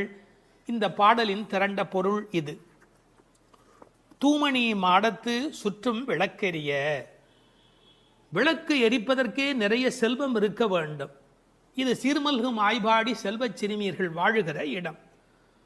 அந்த வீட்டினுடைய அமைப்பு எப்படி இருக்கிறது? தூய்மையான ரத்தின மணிகள் அப்படியே பதிந்து வைத்திருக்கிறார்கள். ஒரு குறிப்பு எழுதுகிறார்கள், அரசர்கள் அந்தப்புறத்திற்கு சிறந்த மணியை கொண்டு அற்புதமான கட்டடத்தை அமைப்பார்களாம். அங்கு வேண்டாம் என்று ஒதுக்கப்பட்ட கற்களை கொண்டுதான் அரண்மனையையே கட்டுவார்களாம். இது துவளில் மண்டபம், அது தூமணி மாடம் என்று அதற்கு ஒரு விளக்கம் சொல்கிறார்கள். ஆக இழைத்து இழைத்து தூய்மையான மணியினை கொண்டு வந்து கட்டியிருக்கிறார்கள். அது ரத்தின மணி. இந்த பெண் எழுந்திருந்திருக்க வேண்டும், எழுந்திருக்கவில்லை. ஒரு வித்தியாசம் இருக்கிறது. ஒரு குடும்பம் விழிப்பதற்கு முன்பு விழிக்க வேண்டியவள் அந்த வீட்டில் இருக்கிற பெண். ஏனென்றால் ஆண் எழுந்தால் அவனை மட்டும்தான் சுத்தம் செய்து கொள்கிறான். பெண் எழுந்தால் அந்த வீடே சுத்தமாகிறது என்று ஒரு பொன்மொழி சொல்வார்கள். எனவே ஒரு பெண்ணாகி இருக்கிறவள் இப்படி உறங்கிக் கொண்டிருக்கலாமா? தூமணி மாடத்து சுற்றும் விளக்கெரிய. 4 புறங்களிலும் நல்ல விளக்கு எரிந்து கொண்டிருக்கிறது. அது மட்டுமல்ல, அகில் சந்தனம் போன்ற நறுமண புகை வீசுகிறது. தூபம் கமழ. செல்வச் செழிப்பு. துயிலணை மேல் கண் வளரும். அது தூங்குவதற்காகவே அமைக்கப்பட்டிருக்கிற ஒரு பெரிய மெத்தை. அதாவது அந்த மெத்தையை பார்த்தாலேயே வா வா வா வந்து படு என்று அழைப்பதை போல 5 விதமான சிறப்புகள் அமைந்திருக்கக்கூடிய பஞ்சனை அது. அதில் அழகு இருக்கிறது, மென்மை இருக்கிறது, குளிர்ச்சி இருக்கிறது, சுகம் இருக்கிறது. அப்படிப்பட்ட அருமையான அந்த பஞ்சனையின் மீது அவள் படுத்திருக்கிறாள். தமிழிலே தூங்குகிறார்கள் என்று சொல்ல மாட்டார்கள், கண்வளராய் என்று சொல்வார்கள், மங்களம் கருதி. ஏன்னால் தூங்கிவிட்டார் என்றால் அமங்கலமாகிவிடுமே என்பதற்காக கண்வளராய் என்று சொல்லை பயன்படுத்துவது வழக்கம். சின்ன வயதிலிருந்து குழந்தை கண் வளருது என்று ஒரு வார்த்தை சொல்வார்கள். அதில் ஒரு விஞ்ஞான குறிப்பே இருக்கிறது. உண்மையிலேயே கர்ப்பத்தில் குழந்தை தூங்குவதால் தான் வளருகிறது. அது ஒரு 10 மாத காலம் தாயின் கர்ப்பத்தில் கண் திறக்காது. கண் திறந்து விட்டால் ஊமை, அது விதவிதமான குறைபாடு உடைய ஊனமான குழந்தையா வந்து பிறக்கும் என்று விஞ்ஞான குறிப்பு இருக்கிறது. அந்த குழந்தை கண்களை மூடிக்கொண்டு தூங்கிக் கொண்டே இருக்கும். அதில் என்ன ஆச்சரியம் என்று கேட்டால், அப்போதான் அது வளருகிறது. ஒரு புள்ளியிலிருந்து ஒரு குழந்தையாக முழுமையாக வளருகிறது. அந்த கண் வளருதல் என்பதிலே தூங்கும் போது வளர்ச்சி நிகழ்கிறது என்கின்ற ஒரு குறிப்பு இருக்கிறது. மனிதனுக்கு கூட தூக்கம் அவசியம். ஏன்னா உடம்பில் இருக்கிற செல்கள் தங்களை புதுப்பித்துக் கொள்வதற்கு மனிதன் தூங்க வேண்டியிருக்கிறது. அடுத்து உறவு சொல்லி அழைக்கிறாள். மாமன் மகளே. இவள் அந்தணகுல பெண் என்றாலும் ஆயர் குலமகளாக ஆகும் விருப்பத்தின் காரணமாக ஒரு சம்பந்தத்தை ஏற்படுத்தி கொள்கிறாளாம். இதை உரையாசிரியர்கள் எழுதும்போது ஒரு அழகான வாக்கியமாக குறிப்பிடுகிறார்கள். திருவாய்ப்பாடியிலே ஒரு பிரகிருதி சம்பந்தம் தனக்கு உஜ்ஜீவன ஹேதுவாக ஆண்டாள் ஆசைப்பட்டபடி. அழகிய மணவாள பெருமாள் நாயனாருடைய வியாக்கியானத்திலே திருவாய்ப்பாடியிலே ஒரு பிரகிருதி சம்பந்தம் தனக்கு உஜ்ஜீவன ஹேதுவாக ஆண்டாள் ஆசைப்பட்டபடி மாமன் மகளே என்று உறவு சொல்லி அவள் அழைக்கிறாள். மணிக்கதவம் தாழ்த்திரவாய். அது உள்ளிருப்பது வெளியே தெரியும்படி அமைக்கப்பட்டிருக்கிற ஒரு வீடு. அவள் எப்படி தூங்குகிறாள் என்பது கூட வெளியே தெரிகிறது. அந்த கட்டில், அந்த மெத்தை, அந்த விளக்கு எரிகிறது. இந்த பாடலே மிக ரசமான ஒரு பாடல். திருப்பாவையில் 30 பாட்டு அழகு என்று சொன்னால் இந்த பாட்டுக்கு என்று தனியான ஒரு ரசனை உலகத்தில் தனியான ஒரு கூட்டமே உண்டு. மணிக்கதவம் தாழ்த்திரவாய், நீ வந்து திற. ஏன்னா எழுந்து வந்து திறக்கிற போது நாங்களா திறந்து கொண்டு உள்ளே வந்தால் அது மரியாதையாக இருக்காது ஒரு வீட்டுக்குள்ளே. நீ வந்து திற. ஆனால் அவள் அசைவதாக தெரியவில்லை. அவளுடைய அம்மா எழுந்து விட்டாள். அவள் மற்ற வேலைகள் பார்த்து கொண்டிருக்கிறாள். அதனால உறவு சொல்லி அவளை அழைக்கிறார்கள். மாமீர், அவளை எழுப்பீரோ? நீங்கள் அவளை எழுப்பிவிடக்கூடாதா? அப்படி தூங்கி கொண்டிருக்கிறாளே. உன் மகள்தான் தன்னுடைய தோழியினுடைய தாயை பார்த்து சொல்கிறாள், உன் மகள்தான் ஊமையோ அன்றி செவிடோ. என்ன பொருள் தெரியுமா? பேச்சு வராதவர்கள் என்று பொருள் அல்ல. ஊமை என்ற சொல்லுக்கு இறை நாமம் சொல்லாதவர் என்று பொருள் என்று எழுதுகிறார். இறைவனுடைய நாமத்தை சொல்ல வேண்டிய சந்தர்ப்பத்தில் சொல்லவில்லை என்றால் பிறகு நாக்கிருந்து என்ன பையன்? பேசாத நாளெல்லாம் பிறவா நாளே என்பார்கள் அல்லவா? உண்ணா நாள் என்பது இந்த உலகத்தில் சாப்பிடாத நாள் அல்ல, உன்னை வணங்காத நாள் தான் உண்மையிலேயே உண்ணா நாள் என்று குறிப்பிடுவார்கள். ஊமையோ அன்றி செவிடோ. ஏன்னா இறைவன் புகழ் கேளாத செவியென்ன செவியே என்று சிலப்பதிகாரம் பேசும். இந்த பெருமானுடைய புகழை நாங்கள் சொல்லுகிறோம், அவள் காதிருந்தும் கேட்கவில்லையே. நேற்று வரை நன்றாக பேசினாளே, இன்று என்ன ஊமையாகி விட்டாளா? அழைப்பு அவள் காதில் போய் விழவில்லையா? அல்லது இரண்டுமே அவளுக்கு இணைந்து விட்டதா? சோம்பல் வயப்பட்டாளா? யாரேனும் மந்திரம் மாயம் செய்து விட்டார்களா? என்ன நடந்து விட்டது? ஊமையோ அன்றி செவிடோ, மாமாயன் மாதவன் வைகுந்தன் என்றென்று நாமும் பலவும் நவின்றேலோர் எம்பாவாய். ஏன்னா மந்திர துயில் பட்டாளே, இப்படி அவள் பிடிவாதமான ஒரு தூக்கத்தில் போய் மாட்டிக்கொண்டு இருக்கிறாளே. நாங்கள் அழைக்கிறோம், எதை சொல்லி அழைக்கிறோம்? மாமாயன், மகா மாயையில் வல்லவனாகிய பெருமான். மாதவன் நம்முடைய சாதாரண தவம் அல்ல, எல்லா தவங்களுக்கும் அப்பாற்பட்ட பெரும்பொருள். அந்த தவத்தால் அடைய வேண்டியவன் கருணையினால் தானாகவே நம்மிடத்தில் வருவதால் அவன் மாதவன். வைகுந்தத்தில் இருக்கிறவன் என்றாலும் கருணை காரணமாக ஒவ்வொரு கோயிலிலும் அர்ச்சாவதாரத்தில் எழுந்தருளி இருக்கின்றவன். வைகுண்டபதி என்றாலும் இந்த பூமிக்கு கிடைக்கிறவன். வைகுந்தன் என்றென்று நாமும் பலவும் நவின்று. உண்மையிலேயே திருப்பாவையினுடைய நோக்கமே இறைவனுடைய நாமத்தை பல வகையில் சொல்வது. இறைவனுடைய நாமத்துக்கு மிகுந்த சக்தி அதிகம். கட்டிப்பொன் போலே அவன், பணிப்பொன் போலே திருநாமம் என்று உரை எழுதுவார்கள். அதாவது தங்கத்தில் ஒரு பெரிய கட்டி இருந்தால் கூட அதை வைத்துக்கொண்டு என்ன பண்ணுவது? ஆனால் பணிக்கப்பட்ட பொன், வளைக்கப்பட்ட பொன்னாக இருந்தால் அது பல சமயத்தில் ஆபத்துக்கு உதவும். ஒரு மோதிரமாக இருந்தால் அடகு கடையில் வைத்து கூட ஒரு ஆபத்திலேருந்து வெளியில் வரலாம். இறைவன் வைகுந்தத்திலே இருக்கிறான் என்று சொன்னால் கட்டிப்பொன் போலே, ஆனால் பணிப்பொன் போலே அவனுடைய திருநாமம், நாமம் பலவும். இன்னும் கூட நிறைய விளக்கங்கள் சொல்வார்கள். இறைவனுடைய நாமம் இறைவனை விட செல்வாக்கு உடையது என்று. ஒரு வங்கிக்கு போகிறோம், செக்கில் கையெழுத்து போட்டு கொடுத்தா நம்ம கையெழுத்துக்கு தான் அதிக பலம் இருக்குமே ஒழிய, நாமே போய் நின்று கொண்டு பணம் கொடுன்னு கேட்டால் கூட கொடுக்கறதுக்கு யோசிப்பா. எப்படி கொடுப்பார்கள்? கையெழுத்துக்கு அவ்வளோ பெரிய சக்தி இருக்கிறது. அதுபோல் நாமும் இறைவனை காட்டிலும் வலிமை உடையது என்று ஒரு குறிப்பு சொல்வார்கள். ஒரு சின்ன வரலாறு. காஞ்சி மகா சுவாமிகள் உடல்நல குறைவு மாதிரி ஜுரத்தில் இருக்கிறார்கள். மருத்துவர் வர சொன்னார்கள். அவர் உடனே மருந்தெல்லாம் கொடுக்க வேண்டி இருக்குமோ என்ற எண்ணத்தில் அவர் வந்தார். உன்னை யார் இப்படிலாம் வர சொன்னா? நீ உட்கார், நான் இப்போ என்னுடைய டெம்பரேச்சர் எடுத்துக்கோ, விஷ்ணு சஹஸ்ரநாமம் சொல்ல போகிறேன், சொல்லி முடிச்சதுக்கப்புறம் டெம்பரேச்சர் எப்படி இருக்கு பார் அப்படின்னு சொல்லிட்டு விஷ்ணு சஹஸ்ரநாமம் சொல்லுவதற்கு முன்பு ஜுரம் இருந்தது. சொல்லி முடித்த பிறகு ஜுரம் இல்லவே இல்லை. உன்னை எதுக்கு தெரியுமா கூப்பிட்டேன்? மருந்து கொடுத்து தான் இதை காப்பாற்றணுங்கிறது இல்லை, விஷ்ணு சஹஸ்ரநாமம் சொன்னாலேயே ஜுரம் போயிடும்னு தெரிஞ்சுக்கோ என்று ஒரு செய்தி சொன்னதாக ஒரு வரலாறு உண்டு. அவனுடைய நாமம் எல்லா நோய்களையும் போக்கக்கூடியது. அந்த நாமம் பலவும் நவின்றேலோர் எம்பாவாய். அந்த நாமங்களை நாம் வாய் திறந்து பாடுவோம் என்பதாக இந்த பாட்டு நிறைவு பெறுகிறது. திருப்பாவை 10ஆம் பாடல். நோற்றுச் சுவர்க்கம் புகுகின்ற அம்மனாய், மாற்றமும் தாராரோ வாசல் திறவாதார், நாற்றத்துழாய் முடி நாராயணன் நம்மால் போற்றப் பறைதரும் புண்ணியனால், பண்டொரு நாள் கூற்றத்தின் வாய் வீழ்ந்த கும்பகர்ணனும் தோற்றும் உனக்கே பெரும் துயில்தான் தந்தானோ, ஆற்ற அனந்தல் உடையாய் அருங்கலமே தேற்றமாய் வந்து திரவேலோர் எம்பாவாய். இந்த பாடலை நோன்பின் பெருமையால் கண்ணனை கையில் கனிபோல் அடைந்த ஒரு பக்திமிக்க பாவை எழுப்பப்படுகிறாள் என்றும் பார்க்கலாம். அல்லது தூக்கத்தையே நோன்பாக கருதி சோம்பி கிடக்கிற ஒருவளை கேலி பேசுவதாகவும் பொருள் கொள்ளலாம். இப்போது பாடலின் பொருளை முதலில் பார்ப்போம். நோன்பின் பலன் கைவரப் பெற்று அதன் விளைவாக சொர்க்கத்தையே அடைகின்ற பெண்ணே, அந்த சொர்க்கத்தினுள்ளே புகும் பெண் என்றாலும் உறக்கத்தை நோன்பாக கொண்டவளே என்று இன்னொரு பொருள். நீ வாயில் கதவைத்தான் திறக்கவில்லை, வாயை திறந்து பதில் கூடவா சொல்லக்கூடாது? மனம் நிறைந்த திருத்துழாய் துளசி மாலையை திருமுடியில் அணிந்திருக்கிற நாராயணன், நமது போற்றுதலை ஏற்று பலனை வழங்குகின்ற புண்ணியன், முன்னொரு காலத்தில் யவனுக்கு இரையாகி போன கும்பகர்ணன் உன்னுடன் தூக்கப் போட்டிக்கு வந்து தோற்று பெரிய தூக்கத்தை தன் தோல்வியின் அடையாளமாக உனக்கு வழங்கிவிட்டானா என்ன? மிகுந்த சோர்வும் சோம்பலும் ஏன் உனக்கு? இந்த குழுவுக்கே ஒப்பற்ற அணிகலன் போல விளங்குகிறளா அல்லவா நீ? படுக்கையை விட்டு தெளிவுடன் எழுந்து வந்து கதவை திற என்று வெளியில் நின்ற தோழியர் உள்ளே படுத்திருப்பவளை அழைக்கிறார்கள். இதுவே பாடலின் திரண்ட பொருள்.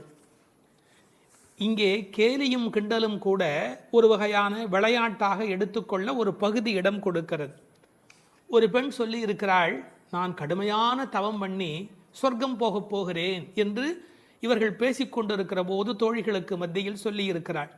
அவளை இப்போது எழுப்ப வந்திருக்கிறார்கள். ஆஹா, அடியம்மா, நீ சொர்க்கம் போகிற லட்சணம் என்ன என்று எங்களுக்கு தெரியாதா? நோற்று சொர்க்கம் போகுகின்ற அம்மனாய், நீ தவம் பண்ணி சொர்க்கம் போவேன் என்று சொன்னாயே, இப்போது படுத்து கிடக்கிறாயே. இப்படி எடுத்துக்கொண்டால் அது ஒரு கேலியான கிண்டலான அவளை பற்றி பேசுகிற ஒரு விளையாட்டு பேச்சாக பொருளாகிறது. உண்மையிலேயே எடுத்துக்கொண்டால் அவள் உண்மையான கடினமான முயற்சி உடையவள், எல்லா நோன்புகளையும் சரியாக மேற்கொள்ளுகிறவள், நாளை வைகுந்தம் சேர வேண்டும் என்ற எண்ணத்தில் தன் வாழ்நெறியை அமைத்து கொண்டவள். எனவே நோற்று சொர்க்கம் போகின்ற அம்மனாய், பெருமைக்கு உரியவளே, நீ தவம் பண்ணி மேலே போவேன் என்று சொன்னாயே, இப்போது தூங்கிக் கொண்டிருக்கிறாயே என்று 2 வகையிலேயும் பாவத்தை மாற்றி பொருள் சொல்லக்கூடிய பாடல் வரி இது. சொர்க்கம் எது, நரகம் எது? ராமாயணத்திலே சீதா பிராட்டியார் சொல்கிறார், உன்னோடு இருப்பதுதான் எனக்கு சொர்க்கம். ராமனிடத்திலே சொல்கிறார், உன்னை பிரிந்தால் அது நரகமாக ஆகிவிடுகிறது. ஆகவே பெருமானோடு இருக்கிற நேரம்தான் சொர்க்கம்.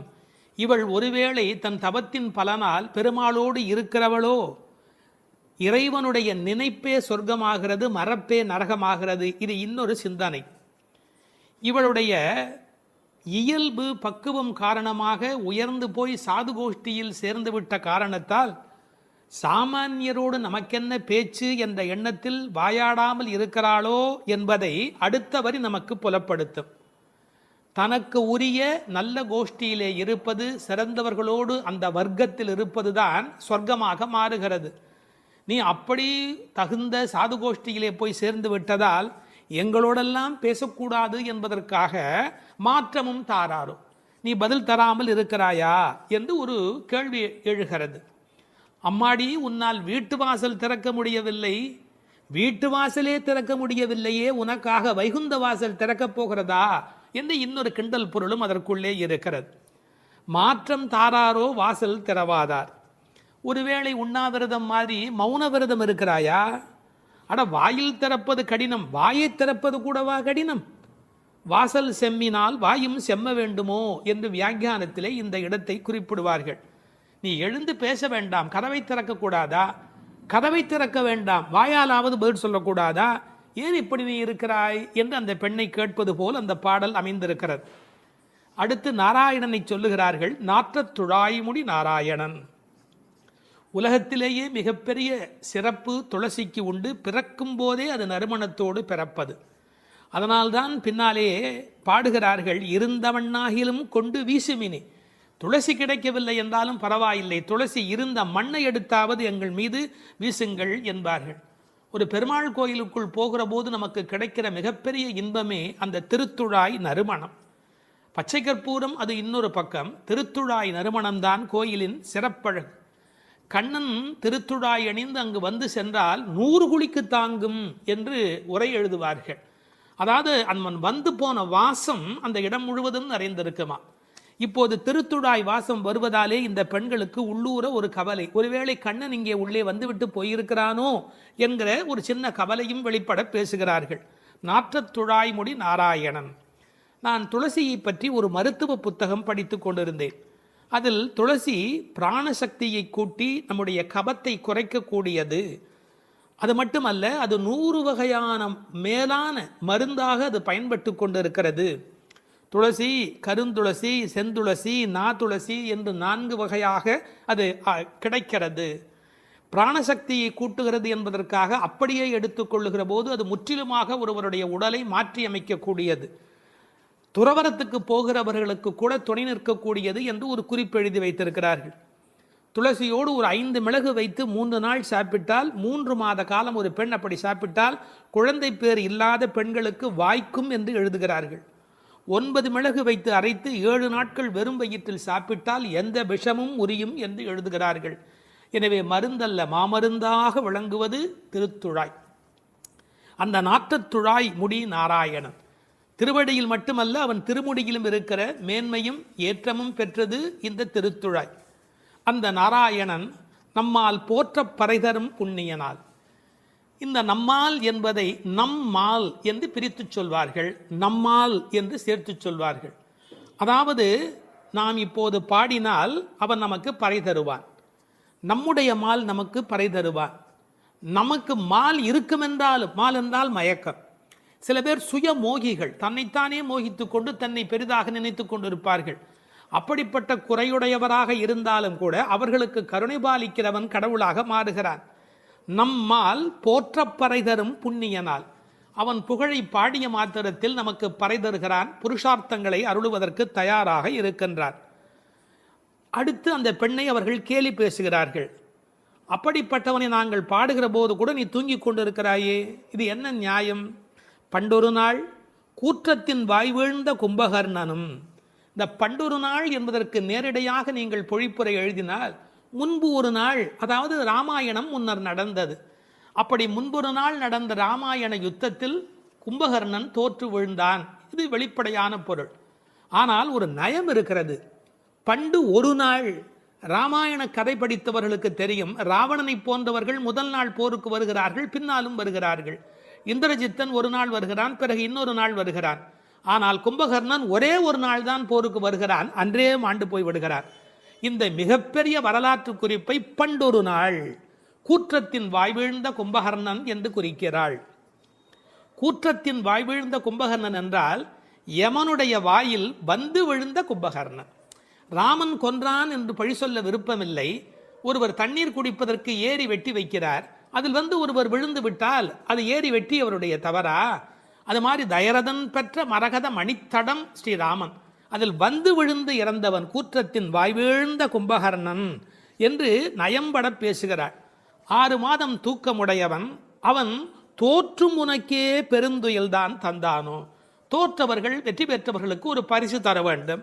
அப்படி கும்பகர்ணன் தோற்றவன் இந்த தூக்கத்தை இவளுக்கு பரிசாக கொடுத்து விட்டு போயிருக்கிறான். கும்பகர்ணன் இவளோடு போட்டி போட்ட போது இவள் வெற்றி பெற்று விட்டாளாம். அந்த கேலி பேசுகிறார்கள், தோற்றும் உனக்கே பெரும் தொழில்தான் தந்தானோ. சோம்பல் எல்லா நோய்களுக்கும் மகப்பேறு மருத்துவ மறை. ஆங்கிலத்திலே என்தூசியாசம் என்று ஒரு வார்த்தை சொல்கிறார்கள்.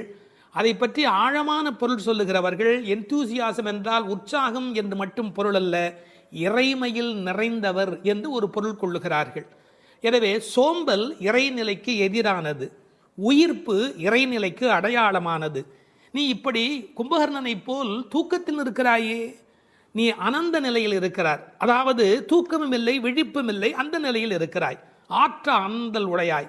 ஆனால் நீ யார்? எங்களுக்கு அரும் கலை. நீ வந்தால் எங்கள் கோஷ்டிக்கே பெருமை, எங்கள் கோஷ்டியே ஒளி வீசக்கூடியது, எங்களுக்கு நல்ல அணிகலன் நீ. தேற்றமாய் வந்து திரவேலோர் எம்பாவாய். தேற்றமாய் என்றால் படுத்த நிலையிலேயே அப்படியே எழுந்து வெளியிலே வந்து விடாதே. அதுக்கு ஒரு உரை சொல்வார்கள், வால்மீகத்தில் இலக்குவனை பார்க்க தாரை வந்த மாதிரி வந்து விடாதே, நீ உன்னை அழகுபடுத்தி கொண்டு திருத்தமாக வர வேண்டும் என்ற குறிப்பை அருங்கலமே தேற்றமாய் வந்து திரவேல் என்று பாடுகிறார்கள்.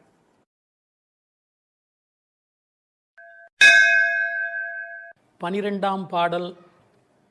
கனைத்திளம் கற்றருமை கன்றுக்கு இறங்கி நினைத்து முலை வழியே நின்று பால் சோர நனைத்தில்லம் சேராக்கும் நற்செல்வன் தங்காய் பனித்தலை வீழனின் வாசல் கடை பற்றி சினத்தினால் தென்னிலங்கை கோமானைச் செற்ற மனத்துக்கு இனியானை பாடவும் நீ வாய் திறவாய். இனித்தான் எழுந்திராய் ஈதன்ன பேருறக்கம் அனைத்தில்லத்தாரும் அறிந்தேலோர் எம்பாவாய்.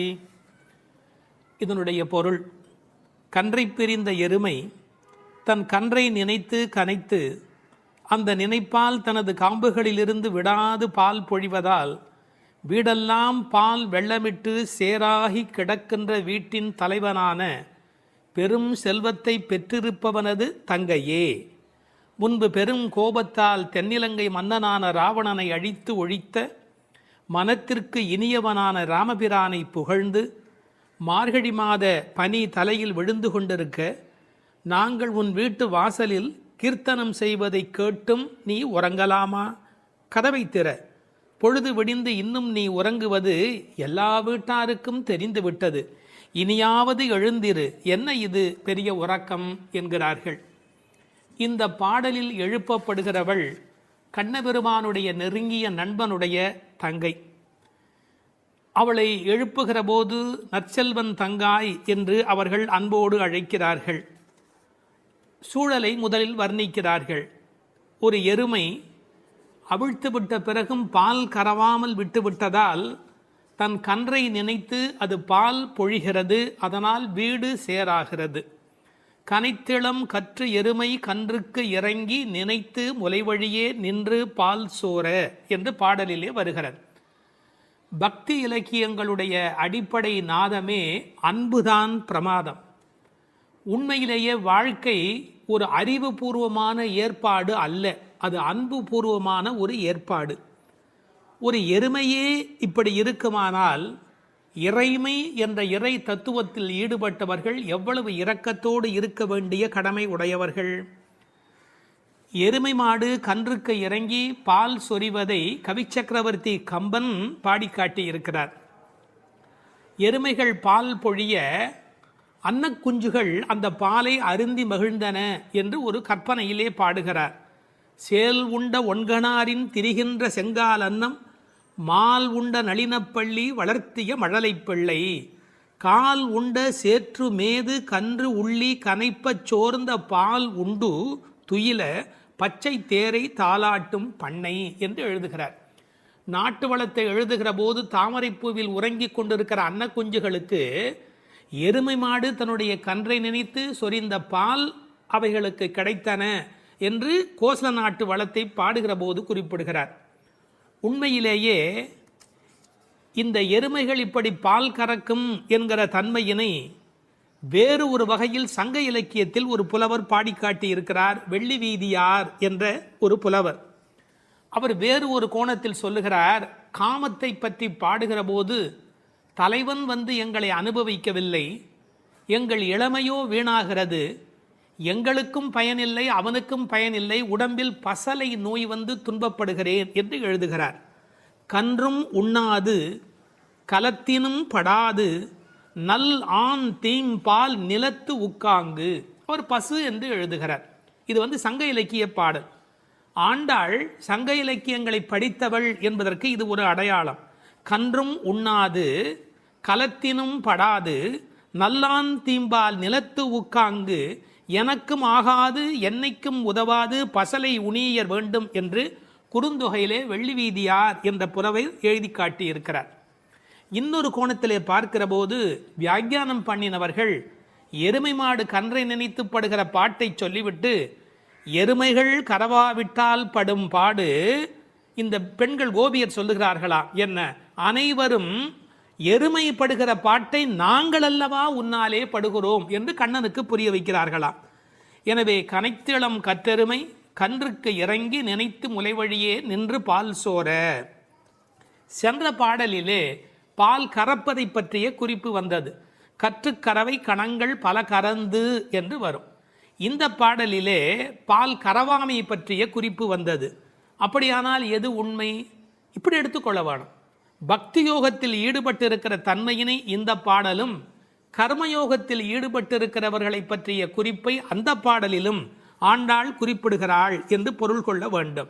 நற்செல்வன் தங்காய், சிறந்த செல்வமுடையவனுடைய தங்கையே. அவன் எப்படி நற்செல்வனாக இருக்கிறான்? கண்ணனுடைய மிக நெருங்கிய நண்பன் ஒருவன், அதை ஆழ்வார் பாடுகிற போது சொல்லுகிறார். பெரியாழ்வார் திருமொழியிலே சுரிகையும் தெரிவில்லும் செண்டுகோலும் மேலாடையும் தோழன்மார் கொண்டு ஓட ஒரு கையால் ஒருவன் தன் தோளை ஊன்றி. கண்ணன் எப்போதும் யாராவது ஒருத்தனுடைய தோளை அணைத்தபடி இருக்கிறானாம். அப்படி ஒரு கையால் ஒருவன் தன் தோளை ஊன்றி.